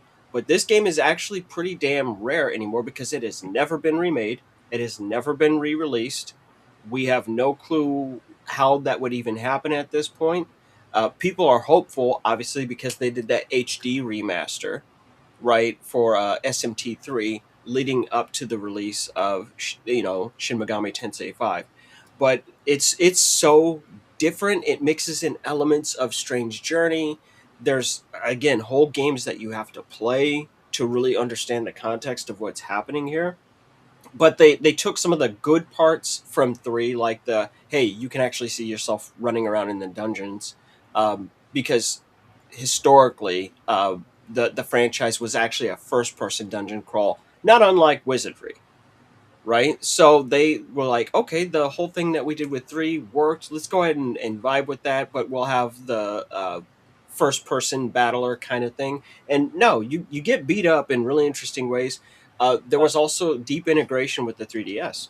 Right. right? So Speaking of getting beat up in really interesting ways, and this is something Jagos just called out. But look, while you were talking, one of the demons on the screen was literally slapping the main character, Yeah. like Had to front take a hand life and stone, backhand. took some medicine, slapped him around a little bit.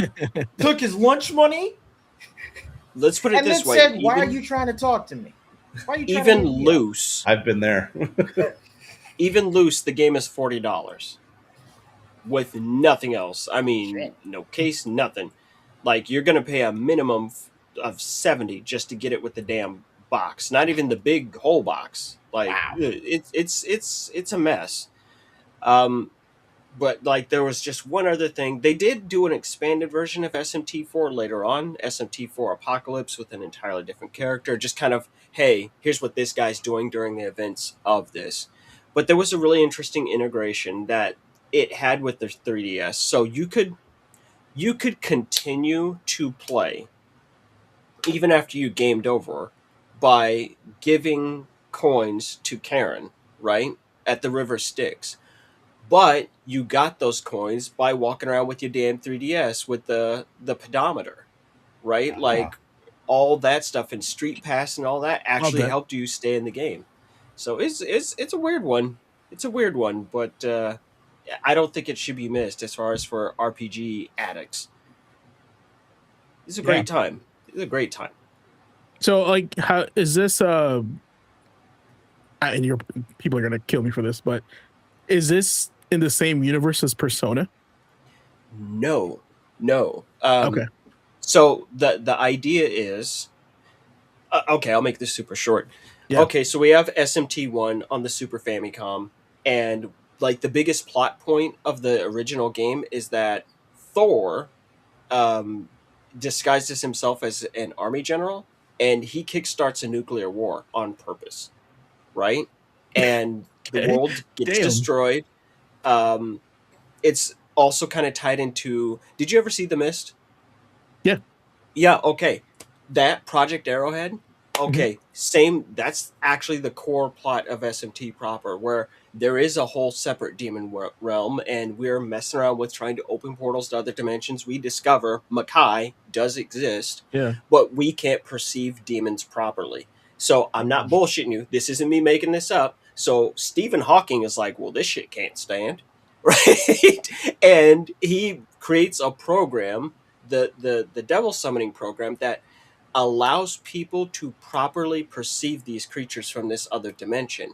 If not, they just look like digital noise to us. We can't actually it's like some real Cthulhu type shit. We can't actually process how they look. So demons throughout the series um, only have their looks because that's how we can interpret them, right? Mm. And then once you get into SMT 1 and 2, it starts getting into pretty heavy religious stuff and iconography. Eventually, they put out, and I have all these sitting over here on the shelf. I wish I had known, but because I'd have these out and kind of explain it. But Shin Megami Tensei If, right, is a basic offshoot of what if that nuclear war didn't happen, right? It's think Zelda and how the timeline is kind of all over the place, but they do this with if the okay, what if the nuclear war didn't happen? Let's put this in a high school featuring a female protagonist. This went over like gangbusters, and so they decided to take that ball and keep running with it, and that eventually Um, becomes Persona. so it's the if like split like this. Right. Okay, that's cool. I like that. That's I like that. basically the score, and Yeah, then yeah. so even though we've got everything under this large umbrella of Shin Megami Tensei, it wasn't always that way. The first Persona game was released as Revelations Persona.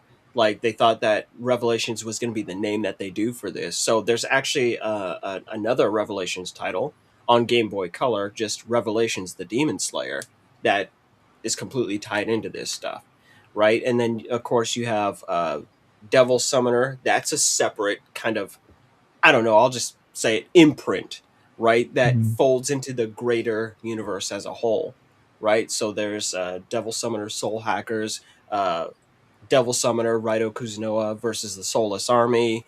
Like, no, they kind of deal with specific things. And the only thing you can really count on is the overarching demons doing shit at a different time in a different place with like general overarching character designs. Okay. So Persona and SMT proper have very little in common now, except for both games have a penis riding a chariot.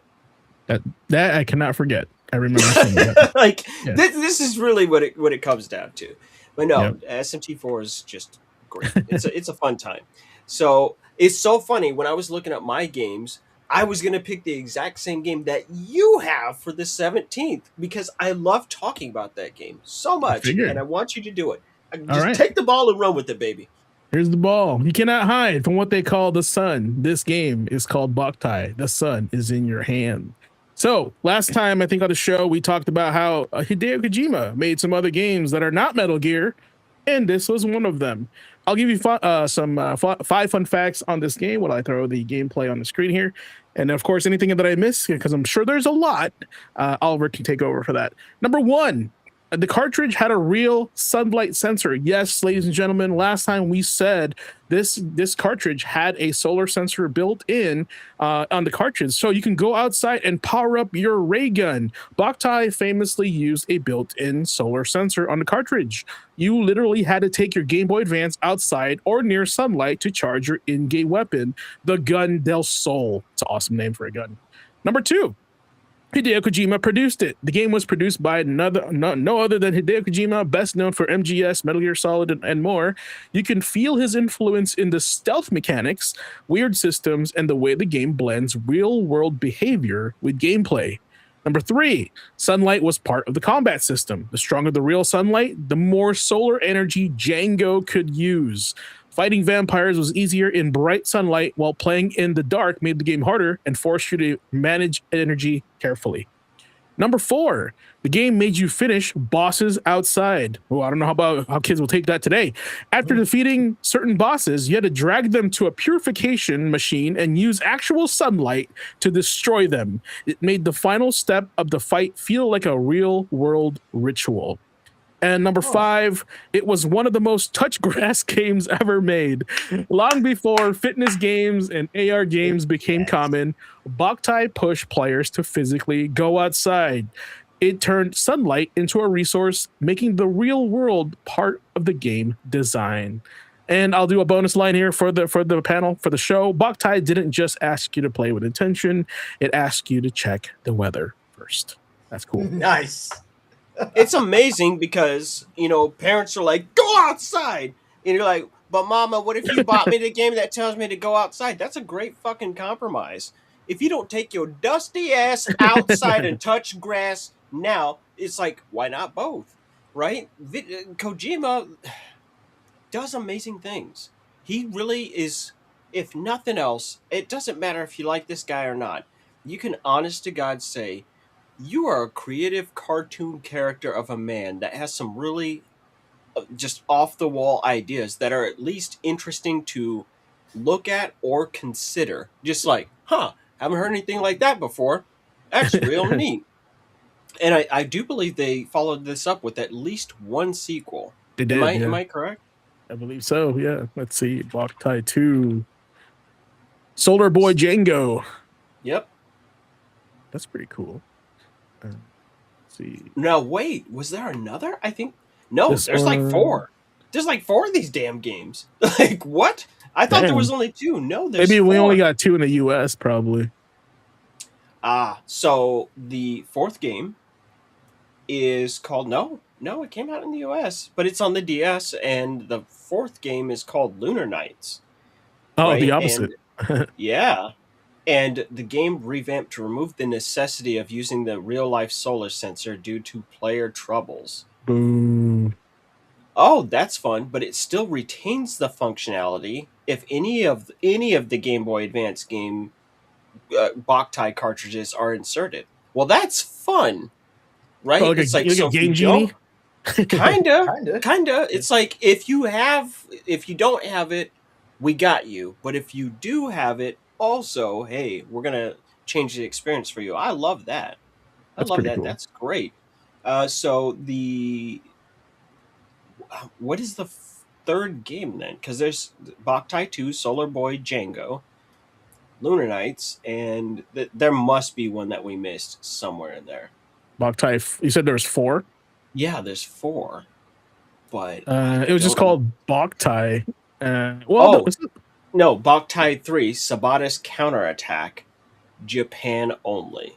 Okay. That would explain it. So the game was never officially released in the West in 2005, but it did get a fan translation in 2007. So that would be it. That's cool. A hidden gem, chat. Boktai. Also, the if you look at the box art, that's what you actually do when you go outside. You're like, charge me up here and kill this guy. As a kid, that's what I would do. That's like Goku asking for energy for the spirit bomb. Right. And plus you got to get a super long red scarf. It makes you way cooler. That's just how it works. Don't ask me the rules. Science. That's just science. How it works. Listen, how it works. That science has already been proven in triplicate with Mega Man X, Shinobi, and Strider. It's true, though. It's true. Okay, hold on. Nick, tell us, man, what is this game? All right. what is this, bro? I was hoping for a little curveball here, man. To switch things maybe up Oliver knows, but I have no clue what the hell this is. What is this? Yes. What the fuck is this? This is You haven't been taking your Japanese lessons? I got nothing. I'm glad you have. Grok, what is this? Grok, is this true? So it's no secret that I do like bringing up gaming history and finding really obscure industry stuff. And my pick for this day also lines up with a little bit of the accessibility experience that I have as well, having worked in the industry. So Real Sound, Kaze no Regret is the name of this game in particular. Real Sound is a Japan-only title that actually tried on a modern Saturn back in the day when I was working at the retro store. Let me put it to you this way. What you're seeing is the game, by the way, in the video here. It's an adventure audio game developed by Warp and directed by Kenji Eno, who made games like D and Enemy Zero, which if you're not familiar with those games on like Dreamcast, they be weird. They be weird games. They be experiences, and they be pushing the boundaries. So this actually plays more like a visual novel with still pictures. It has a story narration going on, and it has branching story decisions. Now, the cool thing about this, and why I want to highlight this release in gaming history, was Eno has said the concept for the game was it was being made for blind gamers. So after getting letters from fans who were blind, he conceived of a game that could be experienced by both people who can and can't see. The translation is a pretty bittersweet story that I had to look it up to actually like see the translation of it. It's super bittersweet. It's about lost love and chances that are not taken.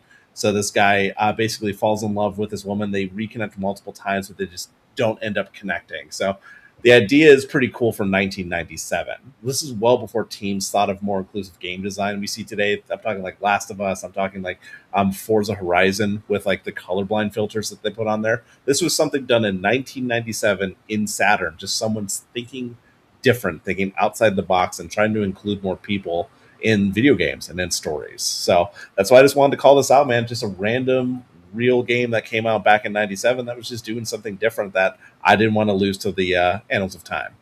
That's pretty cool. Let me hit you with the assist on this one.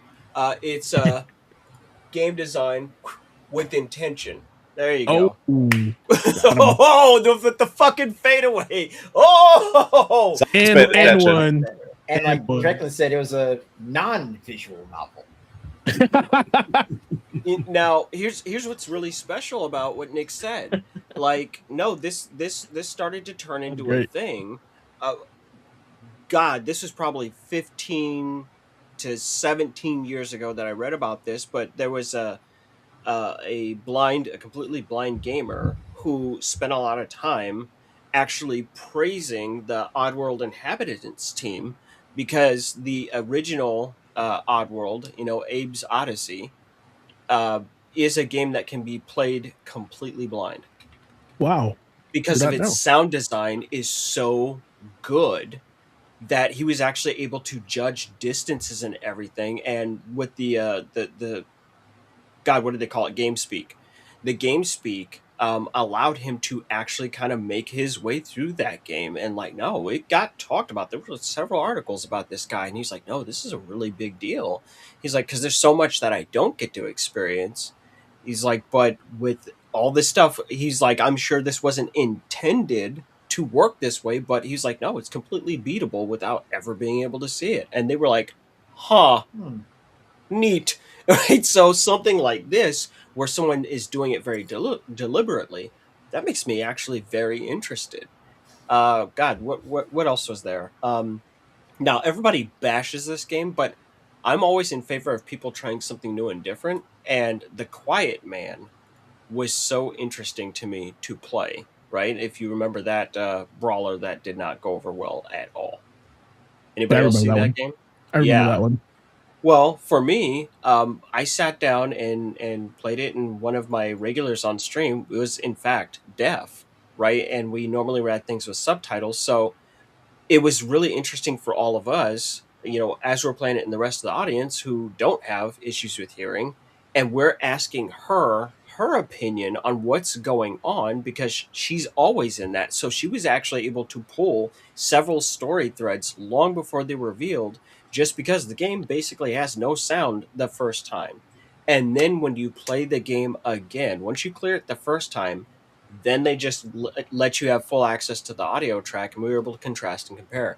So I'm always in favor of that kind of different design Yeah. because it's going to make you think outside the box. Limitations breed innovation, and this is just another game that I'm like, no, I'm legit fucking interested. I need a fucking Sega Saturn right now because I want to know about the fucking Blue Sky game. Yeah, it's one of the things, like jokes aside, that's one of the reasons, like I saw this on the list of games that came out, and I was just like, it feels like something important from gaming history that feels like lost sometimes, like stories like these things that are created, like the creativity it took, and just the way that someone thought of this in a way, wanted to bring that and include more people in it. Not to get like too in the woods with it, the opening narration, just to say, like, just to tell you, like, the vibe that this is going for is, sometimes when you meet someone for the first time, it doesn't feel like it. But I don't think the concept of previous lives really explains that feeling. As a child, I felt as though I loved everything in the world: bicycles, insect cages, mountain behind my school. But now my memories are like a distant sound, shrouded, hidden by Mr. Fog. I can't remember anything. It's hazy and obscured. But like someone with amnesia who still remembers how to ride a bicycle, surely I have not truly forgotten everything. One day, suddenly, I'm sure the fog will lift. So again, it's this bittersweet thing about finding love and losing it and not connecting at the right time. If you've ever seen That's pretty things good like writing. 10 centimeters per second, or not 10 centimeters per second, that's a different one. I'll put it at 6 centimeters.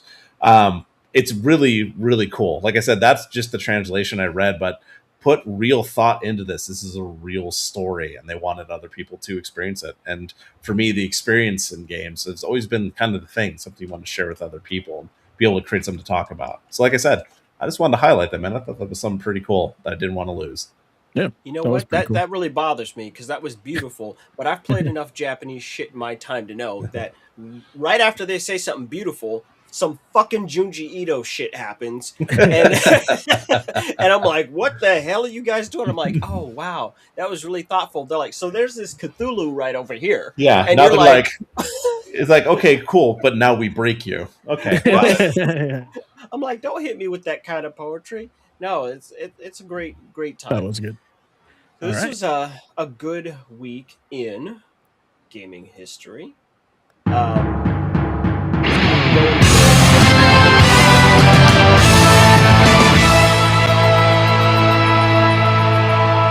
go into every week. That contras my goddamn ear off, and I keep doing it to myself. So here's Ace. Actually, we're going straight to the Watchdog. So back to you, Oliver. To me. damn. Right, we're barking and contrang. Like, oh my goodness. Okay, so last week, I basically was having my own little quiet protest on the state of gaming, and I didn't want to give anyone a single damn deal. The good news is, I'm giving you deals this week. I do need to do some disclosures as per usual. I am a member of the Capcom Creators Program, and occasionally I do actually receive merch and game copy from Capcom. The reason I mention that is that I did see some good deals, but I want you to just know that I'm putting them forward because they're good deals, not because I'm receiving anything from Capcom for it. It's just, hey, these are a little too good to pass up. And every time I mention anything having to do with Capcom and any kind of exchange or promotion, I want to make sure you know where I'm coming from. That being said, we're going to start with PC and Steam this week. There's two damn good deals I saw that I know they're old. Most people have probably played them at this point, but they bear repeating. You can get Red Dead Redemption 2 on Steam for $14.99 this week, as well as a combo pack of Metal Gear and Metal Gear 2 for $9.99. Now, that said, I was able to find recently, like, shop around wherever you are and see what you can't scout out, because even though that's a really good deal on PC, I literally just picked up Red Dead 2 physical for the very first time. I just didn't have it, right? Like, I just only had the digital version, and I was able to grab that on PS4 with 2 discs, because people think that games can't ship on 2 disc on Blu-rays.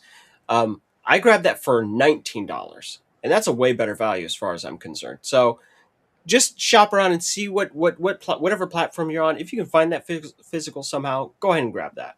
And then on Xbox, just the series set.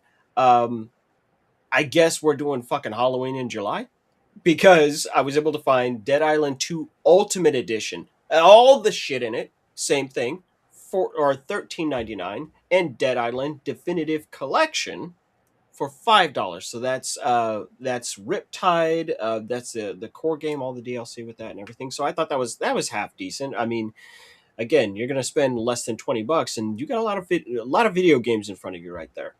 Okay. Now, when we get to the PS4/PS5 store and everything, we've got a really interesting bundle. Essentially, Devil May Cry 1 through 4. So you're going to get the DMC HD collection, right? So that's 1, 2, and 3, plus DMC 4 Special Edition. All of that together for $8.99. That's a great deal. Right? Well, I'm like, that's damn. not bad at all. It's a lot of Like, games. That's a lot of carpal tunnel. Yep. Your shit's gonna be busted up. Like, but go ahead and go get it. Halls of Torment is an interesting game for people who may not have heard of it. It's kind of low key quiet, but I want you to think of Vampire Survivors meets Diablo, right? But push it more towards Diablo than Vampire Survivors. Like the same kind of general concept of infinite enemies. You've got about a half hour of playtime, but no, it's got more actual structure and acts to it and things like that. It's really, really, really good for what it is. And I found that for $8. Like, I can tell you, it's absolutely worth it. It's really fun. They put their own spin on it. It looks more like their own instead of, well, let's knock off these guys. Like, if you find it or you see a demo or anything like that, give it a try. There's a ton of different classes. There's like 12 or 13 different classes, and you can level them and all that. But yeah, I found that for $7.99. So one of the things that I wanted to point out with the PlayStation problem is that just as I was flipping through all the store pages, I don't know what's going on currently, but almost every greatest hits title that came out for the PS4 is on sale for $9.99 or less. Like, all of them, like every single one that I saw, like $9.99 was the highest they went. And I'm talking Bloodborne, I'm talking Infamous Second Son, I'm talking Yakuza 6, I'm talking Neo. Like, if it's a greatest hits title, it's just down right now. I feel fairly confident that Sony is definitely saying that they did some pretty major fuck ups in the past couple of weeks, and they're trying to sort that out. Moving on to the Nintendo Switch 1 and 2. This is a combination of games. So, one, there's a game, it's called Dead Estate, that just came out like 3 days ago. It came out like 3 days ago for both the PlayStation systems and as well as the Nintendo Switch. Right now, it's got a launch discount of $11.99 on that platform. Really interesting. I'm just now playing it myself, but this release is for just for consoles. The game has actually been out for 4 years, like on Steam and Itch and places like that. But it just finally made its way here. So I've actually been streaming that on X just to kind of get eyes on. And the thing that sold me was someone's like, "Hey, this is like if Enter the Gungeon and Binding of Isaac had a baby." I said, "Shut your ass up, really?" Like, so I needed to go find out. It's very interesting. Like, there's some weird design choices. I'm not going to tell someone to just immediately jump into it, but watch me play it as we go through because it's a little bit of a ball breaker, right? It's interesting, and interesting is enough to sell me these days. And then, of course, the last game that I have here for the Switch library, because I am just such a sap. I'm just that stupid. One of my favorite simulations of all time is a little game by a company called Kairosoft called Game Dev Story. And it is one of the absolutely cutest little games I've ever seen where you sit down and you are making your own video game company and you need to go through and hire people. And of course, some guys are better at programming and some guys are better at art. It's almost kind of like theme park, but much smaller. And you literally need to research and invent new consoles. You absolutely have to go and attend E3, but it's not called E3, but you have to go and do game trade shows, and there are absolutely a Game of the Year awards and best shooter in this genre. You have to invent new genres as a part of your research, and it's really small. Originally, I want to say it came out on iOS or whatever back in the day, and for some reason the game just keeps surviving.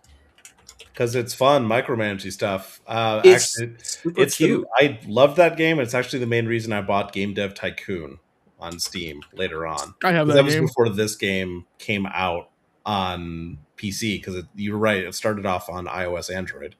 I'll be I damned. remember seeing that, and then Game Dev Tycoon came out, and then this one made the jump much later on Steam. I'm seeing 2021 on Steam for that release. For Well, it Game gets Dev Story. crazier. It gets crazier. It turns out, no, it came out in '97 on Windows, and this is the Yeah. most What? In zombified. Japan, fucking, yeah. it's the most zombified fucking game I've ever seen. It won't die. It Big came out in surprise. Japan in It's a 97. Japanese game that came out much later, Ace, on Android. So it starts there in '97, and the most recent release of it is the Xbox Series, right? So Xbox One and Series in September of 2023. It's a damn good game. It it really is. You're like, huh, this is fun. It kind of helps you to go, hey, you know what? Game development's not simple. It really Somehow, isn't. Game Dev Story survived. Somehow it survives, and it just keeps coming out over and over and over again. I first played it on iOS back in 2010. I was like, this is the cutest shit I've ever seen. And I'm probably about to fucking buy it again because I'm that level of stupid. But everybody needs to be on it. So those are the sales if you, that I have. if you need a change of pace as well, definitely check out Game Dev Tycoon. It's along the same lines. Yeah, It's super I cute, played that super one. small, but it's also $16.19, and it's like $16.19. Yeah, I don't know where they came up with that shit from, but that's for the Nintendo Switch 2 version. I don't have the price in front of me immediately for the original Switch version, but I can tell you why they're priced differently. They took the time to make sure that the Joy-Con mouse support is in the Switch 2 version. I'm like, oh, okay, like that works. But Added no, value. it's just a little added value. There's just like a couple of little minute differences, but that's about it. It's only like a $2 or $3 difference. So if you were interested in the original and you're like, I don't know about the Switch 2, you can do that. It's fine. It's perfectly backwards compatible. I already checked that. But yeah, these are the games that I had for this week. And the one thing I can say more than anything else is, even though there are some really good deals there, almost every single one of these games can be bought physically, And if you can find them physically, it's just a better value. Go and do so. You definitely have my permission, and you have my approval to go do that. However, you can play them. That's fine, but make sure you take the time to own your stuff. And just one final note on that. Just as this whole thing has been heating up over this week, that's the one big thing that I've been telling people is as the watchdog, here's what you need to know. Okay, know how to fix the things that you own. Right? I'm Nick and I are both our parents, and we can tell you that that wallet gets stretched a little more thin than what you were used to. Right? I was always very interested in tinkering as a kid, but knowing how to fix the things that you own is going to save you an actual metric fuck ton of money, right? My wife's Nintendo Switch finally gave up the ghost. It was a launch model Nintendo Switch, and this was just a couple of months ago. And she was like, "Oh no!" And I was like, "Oh well, I still have the OLED, and I've got the Switch too." But then I just kind of looked at it, and I was like, "You know what? Let me go double check the price on this." And I went and looked up a much better battery for the Switch, and I was like, yeah, I know how to turn a screwdriver. It's like, at worst, like, let's see if we just swap this battery out and things are fine, or if it's actually a dead console. And it took me 20 minutes. It was 20 minutes worth of work. It was $15 to get a brand new battery in there and have this thing working just like new. She was just so impressed and excited. I was like, yeah, no, this is just what you do, right? But $15 versus spending $200-300 on essentially the same hardware. I think those things are really important, and I'm seeing more and more people who actually don't understand their technology and how it works. The companies are gambling that you don't know how to do shit. Like this might rub people the wrong way, but it's in their interest for you to not know how to do stuff. And just recently, which very much so ties into this, um, for about a decade now, there's been a lawsuit between farmers and John Deere. Are you guys familiar with that? I know John Deere. I don't know about the lawsuit. So it's really funny that right to repair has been spearheaded, right? Not by people who have iPhones, not by people who have video game consoles, but by farmers. Because John Deere, the farm equipment manufacturer, was going, oh, by the way, you don't have the right to fix the shit you own. And farmers said, fuck if I don't. And they have taken them to court over this stuff. So they're the ones who have been really pushing for this because they're like, one, this stuff is really expensive. Two, your authorized dealers and repairers may not be available when I need them to be available. We're not stupid. You should make sure that we have access to the tools and the manuals so that we can repair our own stuff on our own time. That lawsuit just concluded a few days ago. It was, in fact, 5 days ago, and the Federal Trade Commission in the United States said, "Yeah, no, John Deere has to give that up." So it requires them to give farmers access to the same repair tools as its dealerships for the next decade. Yeah, that they've been working on that for a decade, and it just concluded 5 days ago. So people need to be looking at that and realizing that you're going to lose more and more control of your hardware over time unless you stand up and say no now, right? Yeah. You don't have to go out and do anything, but just this is what I will accept and what I won't accept. And I'll be damned if anyone's going to tell me I can't fix the shit that I bought. The amount of money I've saved, I just saved money on a vacuum cleaner. Why? Because I know how to fix a vacuum cleaner.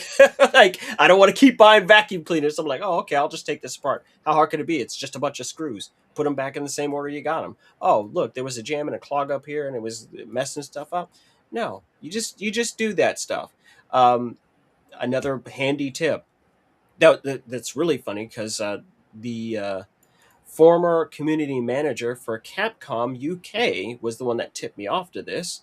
But back when Monster Hunter World came out, I'm not sure if Ace knows about this one, but the previous community manager was Soxy Bear, right? And he was a really chill dude. And this is right around the time that people started to figure out that SATA SSDs like monstrously cut the loading times in Monster Hunter World down like 50%, like an insane amount. So we were like, oh, I gotta go have a SATA SSD.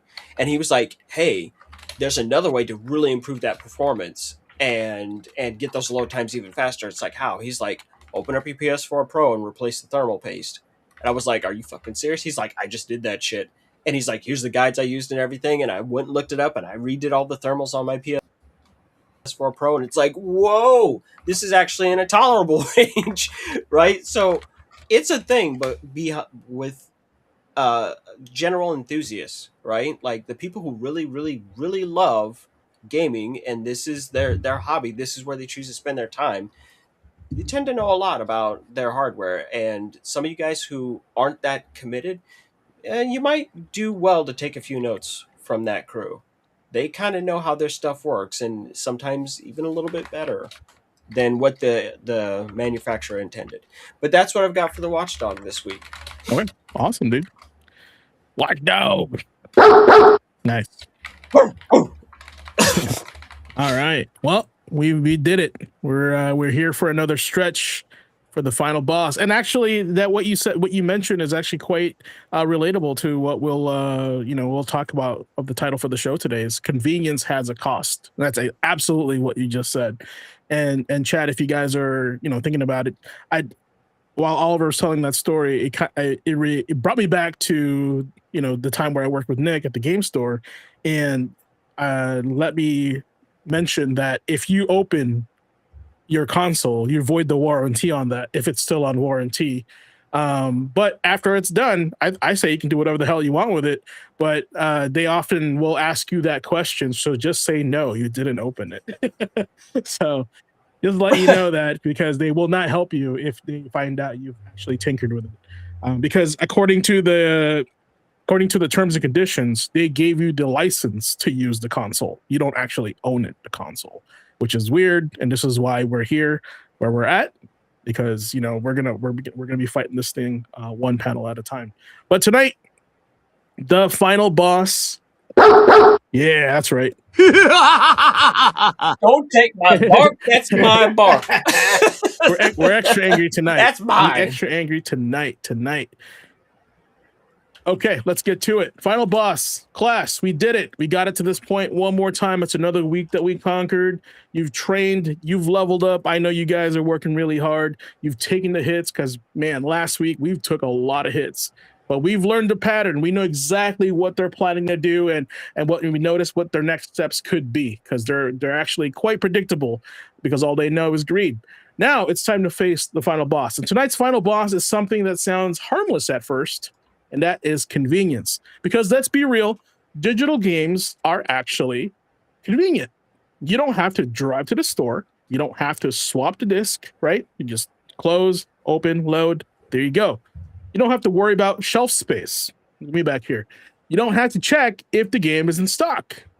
You press purchase, you hit download, wait a little bit, right? That's maybe your inconvenience, but you could actually probably play a game while you're waiting, and the game is right there. And that's not a bad thing. That's actually pretty cool if you ask me. Now, most of us use it. I use it. You use it. People on the panel here use it. We all have digital libraries full of games we bought at midnight, grabbed on sale, claimed through a subscription, or forgot even we owned until we scroll past the icon 6 months later. That's my Steam library. Now, I want to make sure that it's clear. Convenience is not the villain, but class convenience always has a cost. And the problem is the cost is not always shown on the checkout screen. Sometimes the cost is ownership. Sometimes the cost is access. Sometimes the cost is preservation. And sometimes the cost is actually simply your choice. That digital library on your console may look like a shelf, but sometimes it's just a permission slip with better cover art. And that's the part where we have to pay attention to, because when you bought a physical game, you had something. Now, was it perfect? No. This got scratched, right? You lose your cartridge. Maybe someone stole it. And that sucks. Manuals get destroyed. Boxes get crushed. Sometimes when I buy a game from Amazon, it comes in with a broken tooth where you hold the disc and you can hear it rattle, right? And that annoys the shit out of me, right? But hey, it's real. It's there. Your cousin borrowed maybe a game and somehow it vanished into the dimension. That's how I lost my Kingdom Hearts 1 copy, and I've never gotten it ever again. Now, physical media does have its problems, but it was yours in a way that mattered, right? You could hold it, you could lend it, trade it, and best of all, you could sell it. That's right. You owned it, and you could sell it for maybe get another game, trade it in, etc. Now you can put it on the shelf and say that one right there, that game means something to me. I say that a lot. I'm over here. On the show, I randomly pull out games that we talk about. Like last week, I pulled out Alundra. That was pretty cool, right? And for a lot of us, that's how we became gamers, right? Somebody lent us the game. We rented something for the weekend, right? We found a used copy for cheap, right? We picked up a game we never would have tried at full price. We passed a disc to a friend and said, hey, man, trust me, play this. This is awesome. That is part of the culture. That was part of the classroom. Those used shelves, rental stores, demo discs, manuals, and bargain bins taught us to explore. They taught us to take chances. They taught us that gaming was bigger than the newest release on the front page of a storefront. Now, the industry is changing. And again, that change is not automatically bad. Digital games help indie developers reach players, right? Digital stores gave us access to games that we may never seen in retail. Sales made it easier to build libraries, Steam sales. Cloud saves and downloads made gaming simpler. You bring your cloud save to, your friend's house and load up your save there. It's great. There's value there. But also, here's the lesson. Just because something is easier does not mean it gives you more control, right? When everything is digital, everything depends on permission. Permission from the platform, permission from the storefront, permission from the server, and permission from the account system.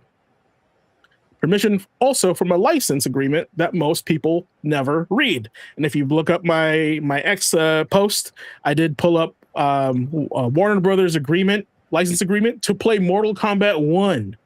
Right? And it clearly tells you on 1, you don't own this. This is just a license for you to play it. And when that permission changes, that player feels it. Do you guys remember when the Simpsons game and the X-Men arcade game got delisted on the PlayStation Store in the PS3 era? Or even TMNT Shell Shocked? You guys remember that? Or Transformers Devastation, or Scott Pilgrim versus the World. So a game gets delisted, a server gets shut down, a license expires, or a storefront closes.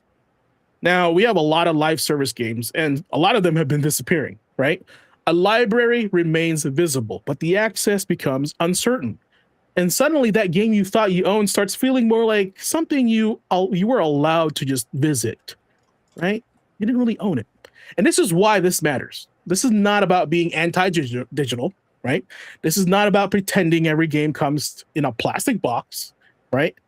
This is about understanding the trade, right? What are we gaining here? What are we giving up, right? And who holds the controller when the rules change? Because if the only thing we care is about convenience, we may not notice that the options are slowly disappearing around us. No resale, no lending, no used market, no rental discovery, no true offline copy. It's a big one. And no easy preservation. That's tough. No guarantee that the game you'll love will still be there when you want it to come back. We were not able to play the X-Men arcade game unless you emulated it. Or now, recently in the Maximum Collection, we finally got it back in physical form. Thank goodness, right? That's not just a business model. That changes the relationship between the player and the game. In that Gaming Academy, we don't just react to the change, we study it. We ask the questions, we play with intention, and playing with intention is not just about choosing what game to play tonight, it's also choosing what kind of future we want to support. Now, when you buy a game, ask yourself, am I buying ownership or am I buying just access? Can I play this later? Yeah, can I survive? Can this game survive without a server? Overwatch. Can I share it, preserve it, revisit it, pass it on? Can I put it on the shelf, play it later in like 30 days, 30 years maybe, right? is this convenience serving me or is it training me to accept less control? That's not fear mongering. That's an informed player. Because here we like to protect your time because your time matters, your money matters, and most importantly, I think your memories matter.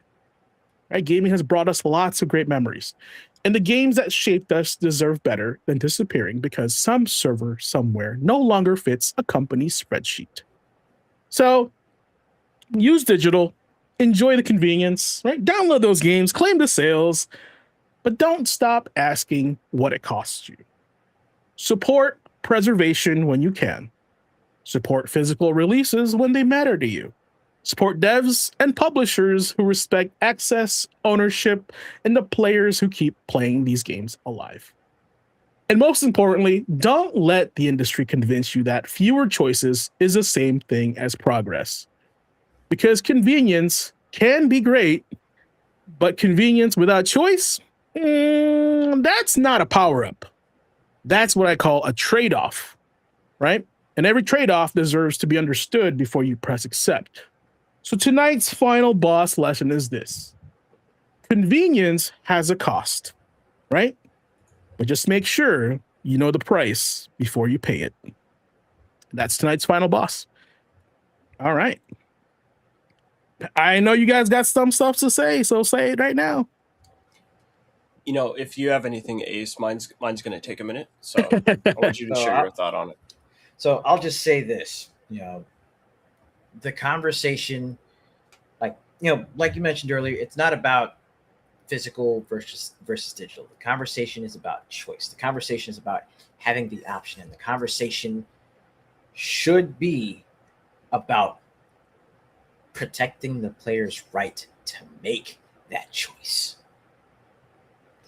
Because I mean, if you're sitting here, you've got this digital library that you've got so many great games and so many great memories with, but it can't survive outside of a server being controlled by, well, I'll just say it right now. It can't survive outside of a server being controlled by someone like, say, Jim Ryan or Herman Holst. Then you may be in a bit of trouble as far as keeping hands on those games in order to be able to play them or even pass them on at some point. I think you said the magic C word right there is control. I just think it's very funny that we're all dressed in mourning colors. I'm like, no, Ace's palette swap with me. No, it's not dressed in mourning colors. No, get it right. The good guys dress in black. Remember that. That's true. That's true. I'm gonna get you, sucker. Definitely told me that. Right. We also have to have theme music. Every good hero should have some. Yeah. There you go. So, following up on this final boss, I want to take everything that he said, and I want to condense it down into a phrase that I'm sure he's going to love. But really, everything he said and told you guys was buy with intention. Really think about what the hell you're doing when you click that purchase or you swipe that card, right? Think about... Message. Right? It's like, think about what you're doing. There's a reason, Ace and I have always talked about that $14.99 sweet spot. To me, digitally, that feels like an impulse buy. Like, literally, when I buy a game digitally, I go, I literally ask myself this question. I'm not joking. You could ask my wife and she'd be like, no, he always talks about this. I go, am I okay with never having access to this again? Right? Is it just I can play it and just completely throw away and not be worried about it? Right? If I love something, I usually buy it twice. Like, the second it's available in any kind of digital way or in any kind of physical way, I'll get it regardless of where it is because I want to make sure that I have it. So just as a brief example, Cursed to Golf is one of my favorite roguelikes. It's one of my favorite golf games. See, I told you, fucking sports games, man. They're great. They're goddamn great.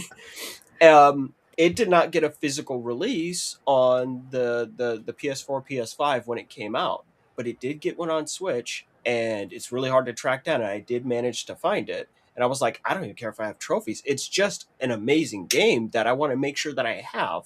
So I've got that sitting back on the shelf.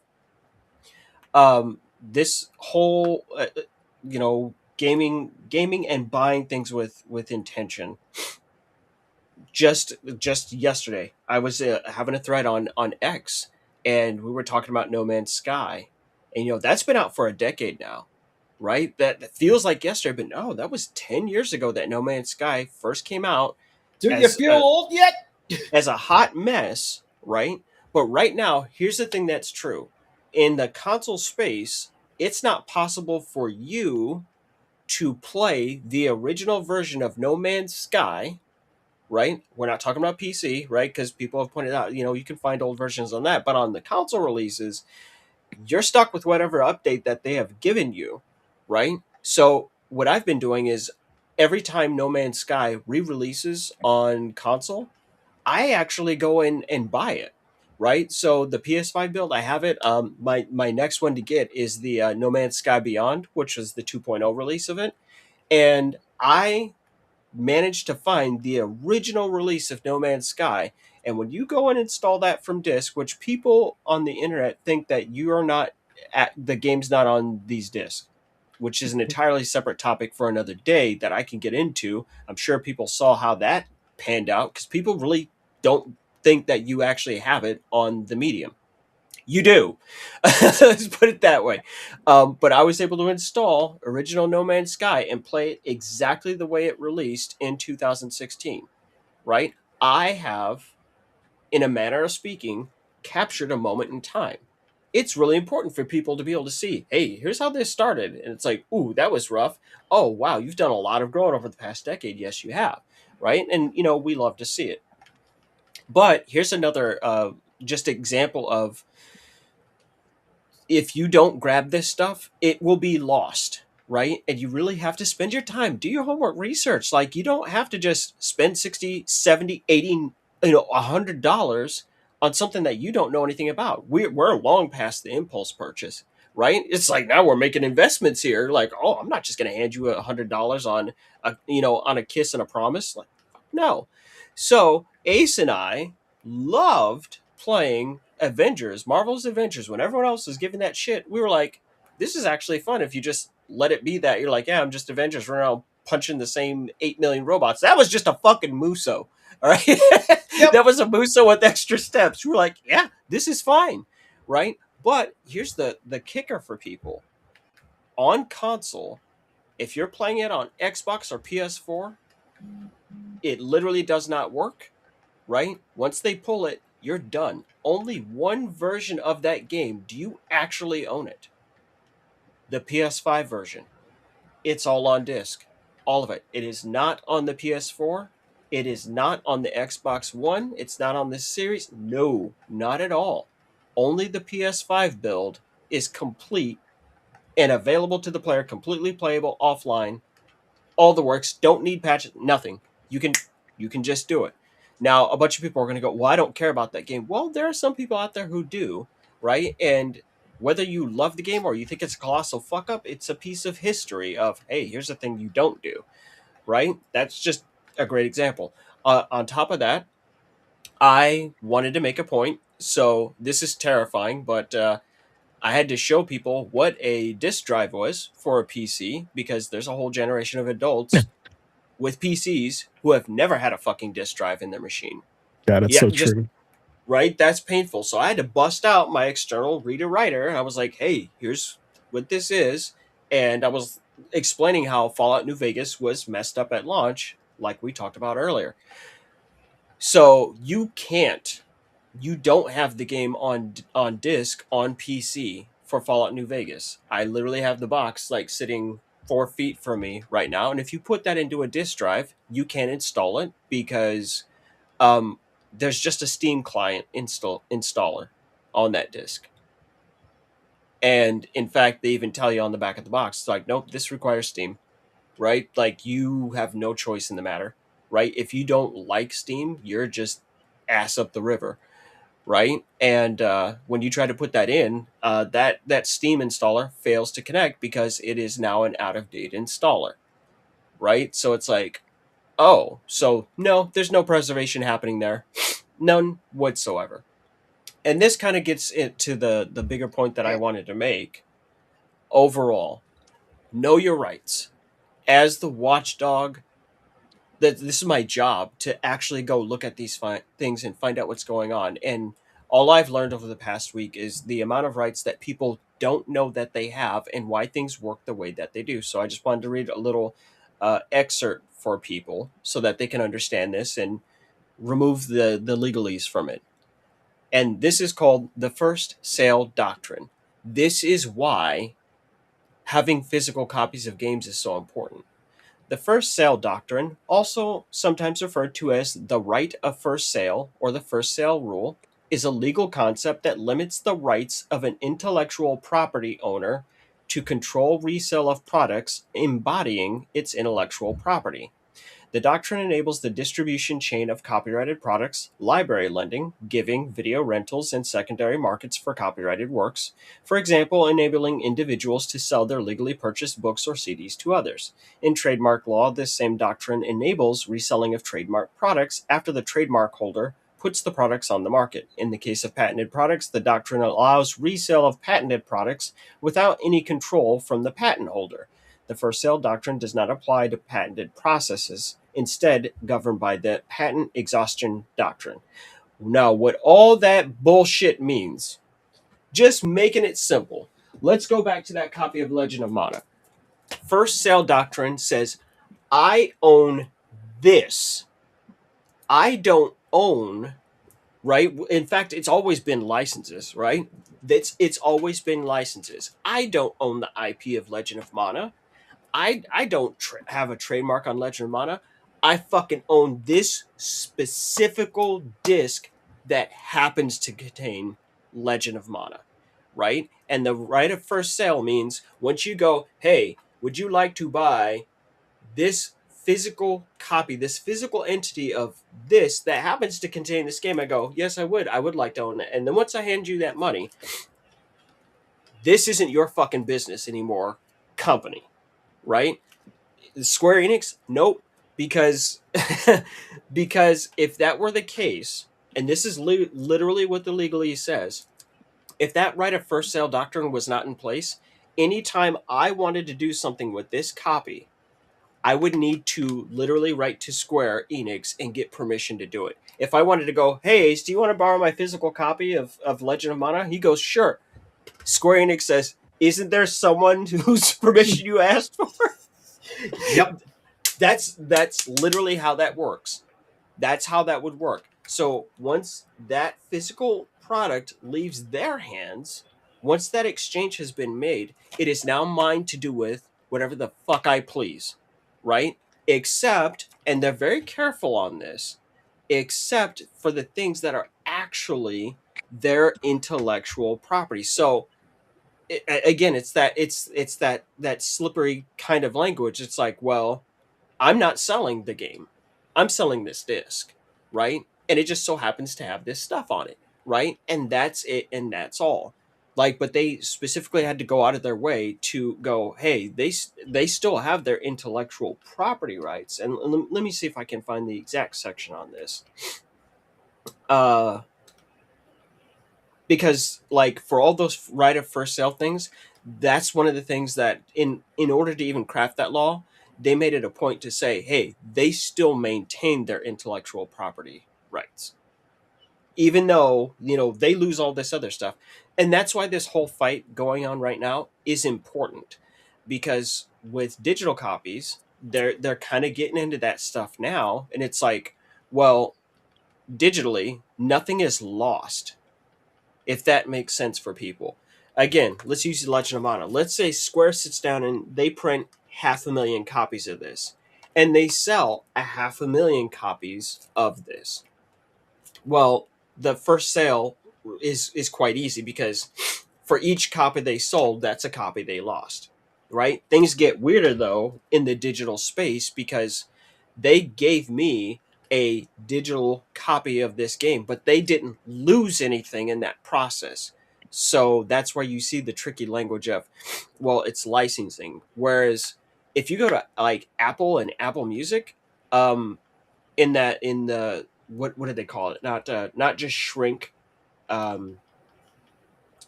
wrap language, but click wrap, right? The EULA stuff. right? If you actually have to look at the legalese of that, and it's like, oh, if they say sale in there, then you're literally inferring, right of first sale and all that, and there may be a circumstance where you can in fact sell your digital music. I wanted to take the time to point this out because this has already been dealt with and tackled before. I actually had one of my viewers did the double checked on the research for this for me, and long story short, in 2012, the Court of Justice of the European Union ruled that it is indeed permissible to resell software licenses even if the digital good has been downloaded directly from the internet, and that the first sale doctrine applied whenever software was originally sold to a customer for an unlimited amount of time, as such sale involves a transfer of ownership, thus prohibiting any software maker from preventing the resale of their software by any of their legitimate owners.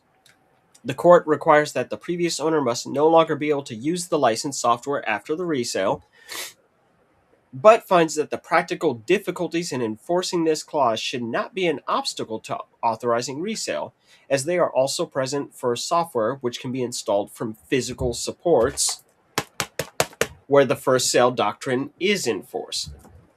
The ruling applies to the European Union, but could indirectly find its way to North America. Moreover, the situation could entice publishers to offer platforms for a secondary market. In a notable case, the High Court of Paris found against Valve for not allowing the resale of games from the Steam digital storefront, requiring Valve to comply with the European Directives of First Sale doctrine within 3 months pending appeals. Now, here's how that actually played out, because I was like, oh, I'm missing information on that. You absolutely can do that with Valve, but you need to basically file a specific ticket and let them know, and they create a new voucher, and they will absolutely remove the game from your library and give that to another person to make sure that they are in line with that. But you know what? Valve's not going to go around advertising that to everyone. Right? Like, they're just not. Yeah. So we're in that situation where know your rights, and the fact that the EU is doing that stuff, right? If they're going to go down this road, if Sony and all these other companies are going to go down this road, they do not have to look out for your rights. That's not their business. It is your business to watch out for your rights, right? And to, hey, to throw down a gauntlet, go, nope, you're not going to walk all over my rights. Most importantly, I saw a headline article that just really, really got me. And it says, all digital gaming future makes sense. Just let us own our video games. And they changed the title of this article. They said, "Don't take away my rights." And I'm like, well, your language there is already really fucking spotty. They don't get to take away your rights. You have to enforce your rights. It's just one of those things. Digital distribution shouldn't give publishers unlimited control over what we own. Even if physical media dies, our rights should be forever, right? But a right is something that you need to assert, right? More than anything else. And just get on top of it. You have access to more information than you ever have before. But I know that companies don't always act in our best interest. More often than not, they don't act in our best interest. But I'll tell you this, if Nintendo tries to kick in my door and take that copy of Super Mario Brothers that I just bought, we are going to throw some fucking hands, right? Me and Shigeru Miyamoto are going to throw down. That's how that's going to be. No one is going to come and take my copy of Rescue the Embassy Mission, right? And just as a general rule of thumb, hey, these guys do way more collections than I do. I only collect things that I really care about, but some people collect a hell of a lot more than I do. And we can tell you this. The second this media dies, all of this stuff is going to become so extremely valuable. It's not even going to be a joke. Not at all. This is going to skyrocket in price. Things like those add-on disc drives for the PS5. Oh, they're selling out, right? They're selling out all over the place. And even Sony is going, hey, if you order this through our store, we have to limit it to one per household. there's a run on everything right now. It is happening. It doesn't matter what kind of denial you're in. In fact, if you're even more smart, look, if you're a guy who's like, I don't care, all my stuff is digital and you can't take it with you, great. But just being smart, go buy it anyway. Go buy it anyway, even if you don't have a way to play it, because someone out there wants what you have and they are willing to pay for it. Right? And that right there could be a super cheap, easy way to flip a couple of bucks. That's just being shrewd. All right. But yeah, there's a lot of stuff going on here. Buy I with got mine intention. right here. There you go. I've got mine sitting right over there too. I'm not playing with demons. I have a Nintendo Wii, right? I've got GameCube games back here. All that stuff. My precious. Yeah. We're very, very serious about this. Well, oh, We Damn. ain't playing. I will just say this. A few games that are no longer available digitally due to licensing expiring. Yep. Oh man, One, that needs a remaster now. Days 2. Oh yeah. Everything Oh, yeah. Activision makes with Marvel, you just know you'll And lose it. hold up. There you go. Can't get it. Yep. And of course, just like we were talking about Shin Megami Tensei 3, or excuse me, SMT 4 earlier, right? SMT 3 has a very minor history. I'll be super, super fast on this so we can wrap things up. But SMT 3 has a weird ass history. Okay, so to just super crash course, SMT 3 came out in Japan and everyone's like, woohoo, right? And they had a good time. And then they finally decided to introduce Shin Megami Tensei proper to the West, right? We have never gotten the original 2 games released here. Like the closest that ever happened was an iOS purchase that wasn't even translated. That was it, an iOS port, excuse me. So SMT3 comes out here in the States and it's called Nocturne, right? This is actually a special edition. We only just got the original style release of SMT3 here with the remaster. So during the development of Shin Megami Tensei 3, Devil May Cry 3 was also in development. So I'm not sure if people remember the meme of featuring Dante from Devil May Cry series, right? And people thought that was, they're like, ha ha ha, how funny. It's like, well, no, that's on the back of that damn box, because what happened was that they actually did an art trade with Shin Megami Tensei 3. So Capcom went to Atlas and they said, hey, can we get the demon artist for SMT? Can you do the design for us for Dante's juvenile Devil Trigger form, since he's never even done it before? And they're like, yeah, that'd be fine. We'll totally do that. They said, hey, we're gonna have our main character be a demon in SMT3, and we actually want him to be pursued by a demon hunter. Can Dante come over and actually be that? Can he guest star? And Can they Dante said, come out to play? yeah. They were knocking on the door. Hey, can he come out? They were like, yes. And so that's where that crossover came from. And Dante has a starring role in the plot of SMT3. SMT3 then became a little bit of a holy grail of a game in the West within a year of it coming out, because there was so few of it printed.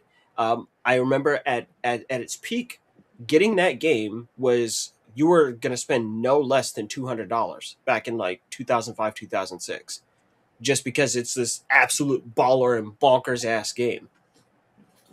There was a small reprint later on in time, and then nothing, right? So because that Shin Megami Tensei 5 directly ties back into the plot of SMT3.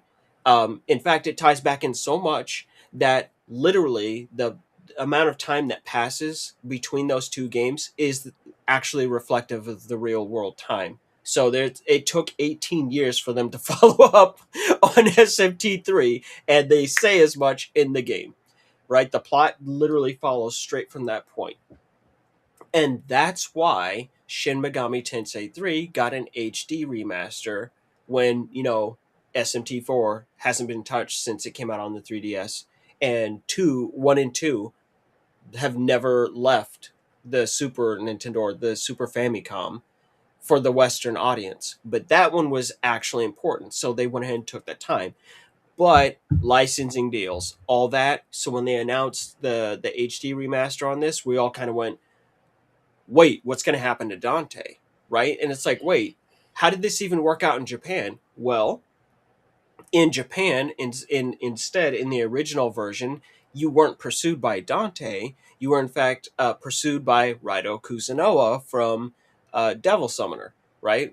With Raito Kuzunoa versus the Soulless Army and its sequel, right? And he's got a talking cat, and it's all very weird, but he basically fulfills the same conditions as Dante, right? And so here's how the remaster works now, even though you got these two copies involved. So everyone gets the same version of this game, and it's a treat because for us, we never got this version of the game. If you just take that disc and plug it into your PS4 and play it, you're going to be pursued by Raito Kuzunoa, right? The 14th. But you can buy a little itty bitty ass DLC. It's like $2, right? And Capcom was like, hey, maintain the integrity of your thing. And that way you can add Dante back into the game.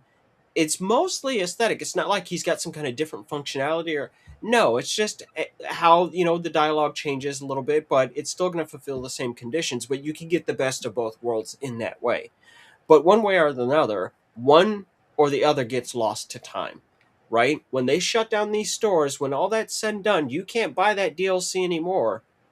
You won't be able to play as him again.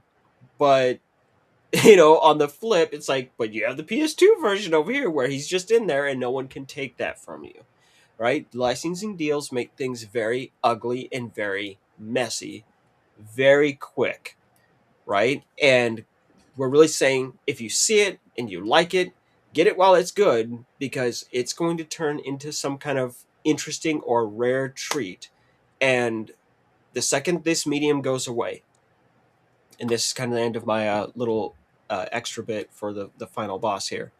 When these things go away, the value of them changes because I saw Pete Davidson, the comedian, on I think it was Conan or Jimmy Fallon or something like that, and It was Fallon. It was Fallon. So you know what I'm talking about with Mhm. the VHS. He's like, Yep. oh no, I got into collecting VHS, and the audience was laughing at him. He's like, no, he's like, you don't understand. These are like worth money now. He's like, because they don't make them anymore. And I can't remember what movie it was. He was like, no, I just got done flipping a copy of some movie for 50 grand. And suddenly the audience wasn't laughing anymore. Yep. He's like, Facts. what? He's like, yeah, they don't make this stuff.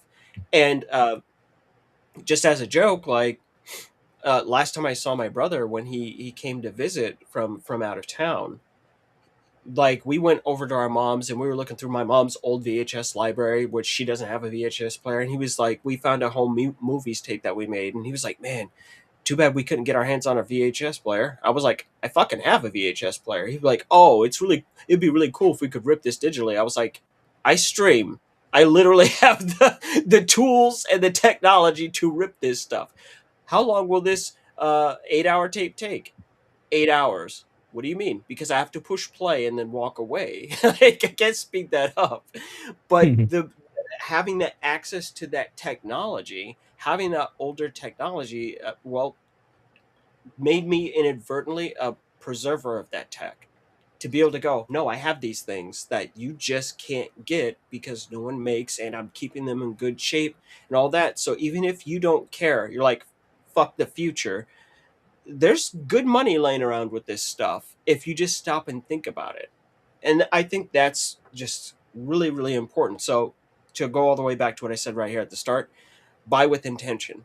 That's what I'm doing. I'm buying things with intention. I'm buying things for two reasons. One, because I think they're super important, right? Or I can see the uniqueness of this thing. And two, I want my son to be able to know what my hobby was and experience it the way that I experienced it and go, why did dad like this so much? Well, he can sit down and just do it. He doesn't have to sit there and like go look it up online or do any of that stuff. No, he can have that same experience that I did. So if you're buying things digitally and you're going, you know what, I don't care that much. No, I respect it. I totally do. Like I think it's great when people can just admit what they do care about and what they don't care about versus what the crowd wants you to care about. But just take the time to recognize that there are other people who have reasons to care past you, right? Just because it's not a big deal to you doesn't mean it's not a big deal to somebody. It isn't a big deal to someone else, right? And Big Boss up here, right? This guy, he's got a fucking library that'll just make us cry. Like, oh, right? Well, I'm about to show you something that is so random but relevant to what you're just talking about. Show me. I hold in my hand a sealed copy of You know damn well. You know what? I don't think I have. I would have to check my box, but I don't think I. Now, here's the score. I've got Digital Devil Saga 1, 2 copies of Nocturne. 1 sealed, 1 unsealed, because god damn it, I wanted to play it. Yeah, that's true. But I don't know, because, the second game, because there's Raito Kuzunoa versus the Soulless Army and Raito Kuzunoa versus King Abaddon. Yeah. And the second one is exceedingly rare, just like with Digital Devil Saga. 2 is exceedingly rare, as well as Dot Hack Quarantine 4 is number 4 is exceedingly rare. Like, oh dear. This is why the boss talks about how much is that loose. Oh man. Like, listen kids, here's all we're saying. What we're saying is, if you got a copy of Stadium Events, come talk to us. I'll give you $200 for it. Shh. Don't say shit.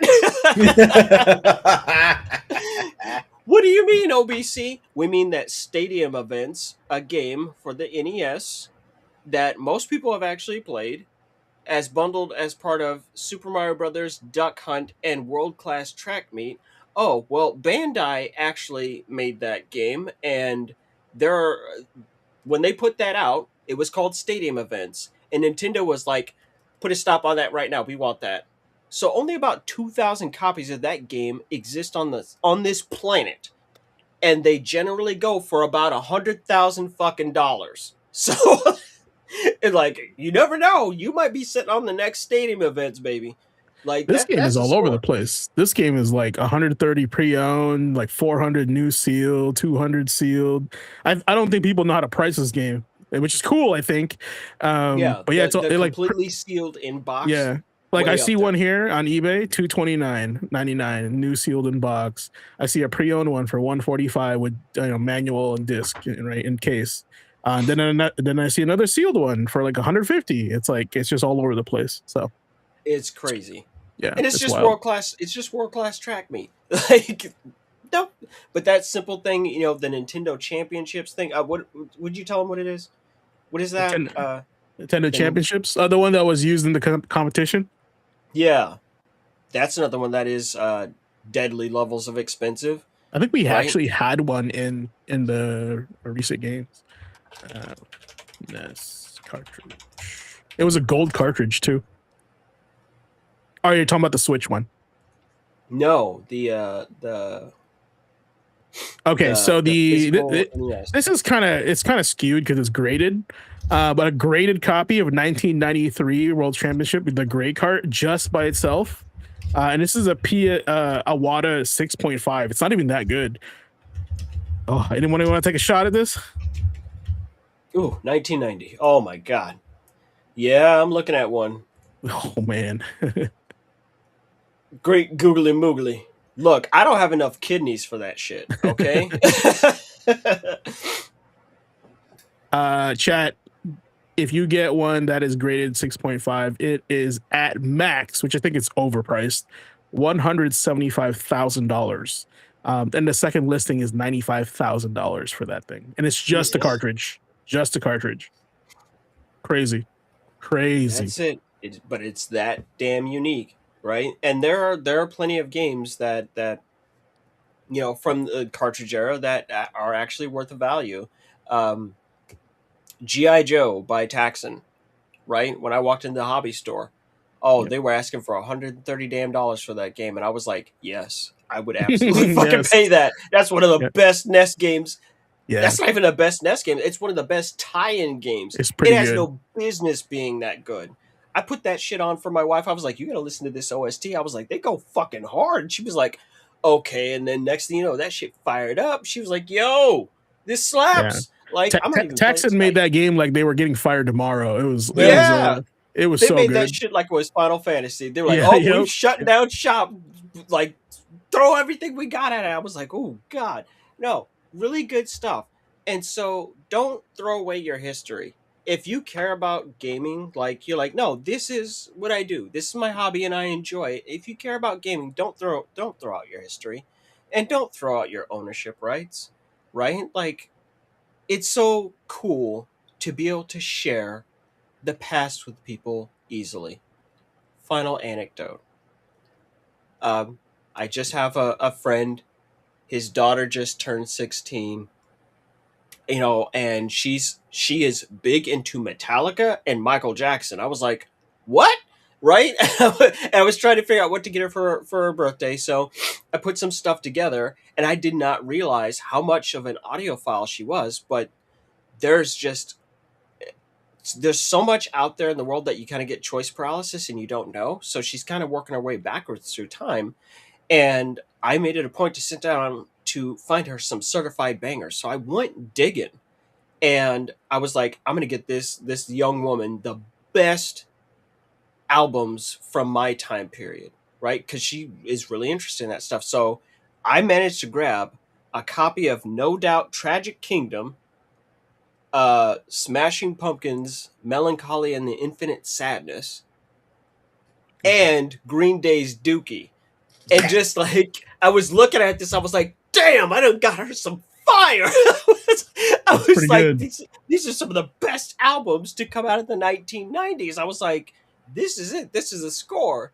So I'm like, I'm just getting her a nice little collection of music. And it's like, oh, I can actually sit down and talk to you about this. And she's interested in it because she is a drummer, right? So I tried to find things that had like these really influential drum sections and whatnot, so you can see where we're going.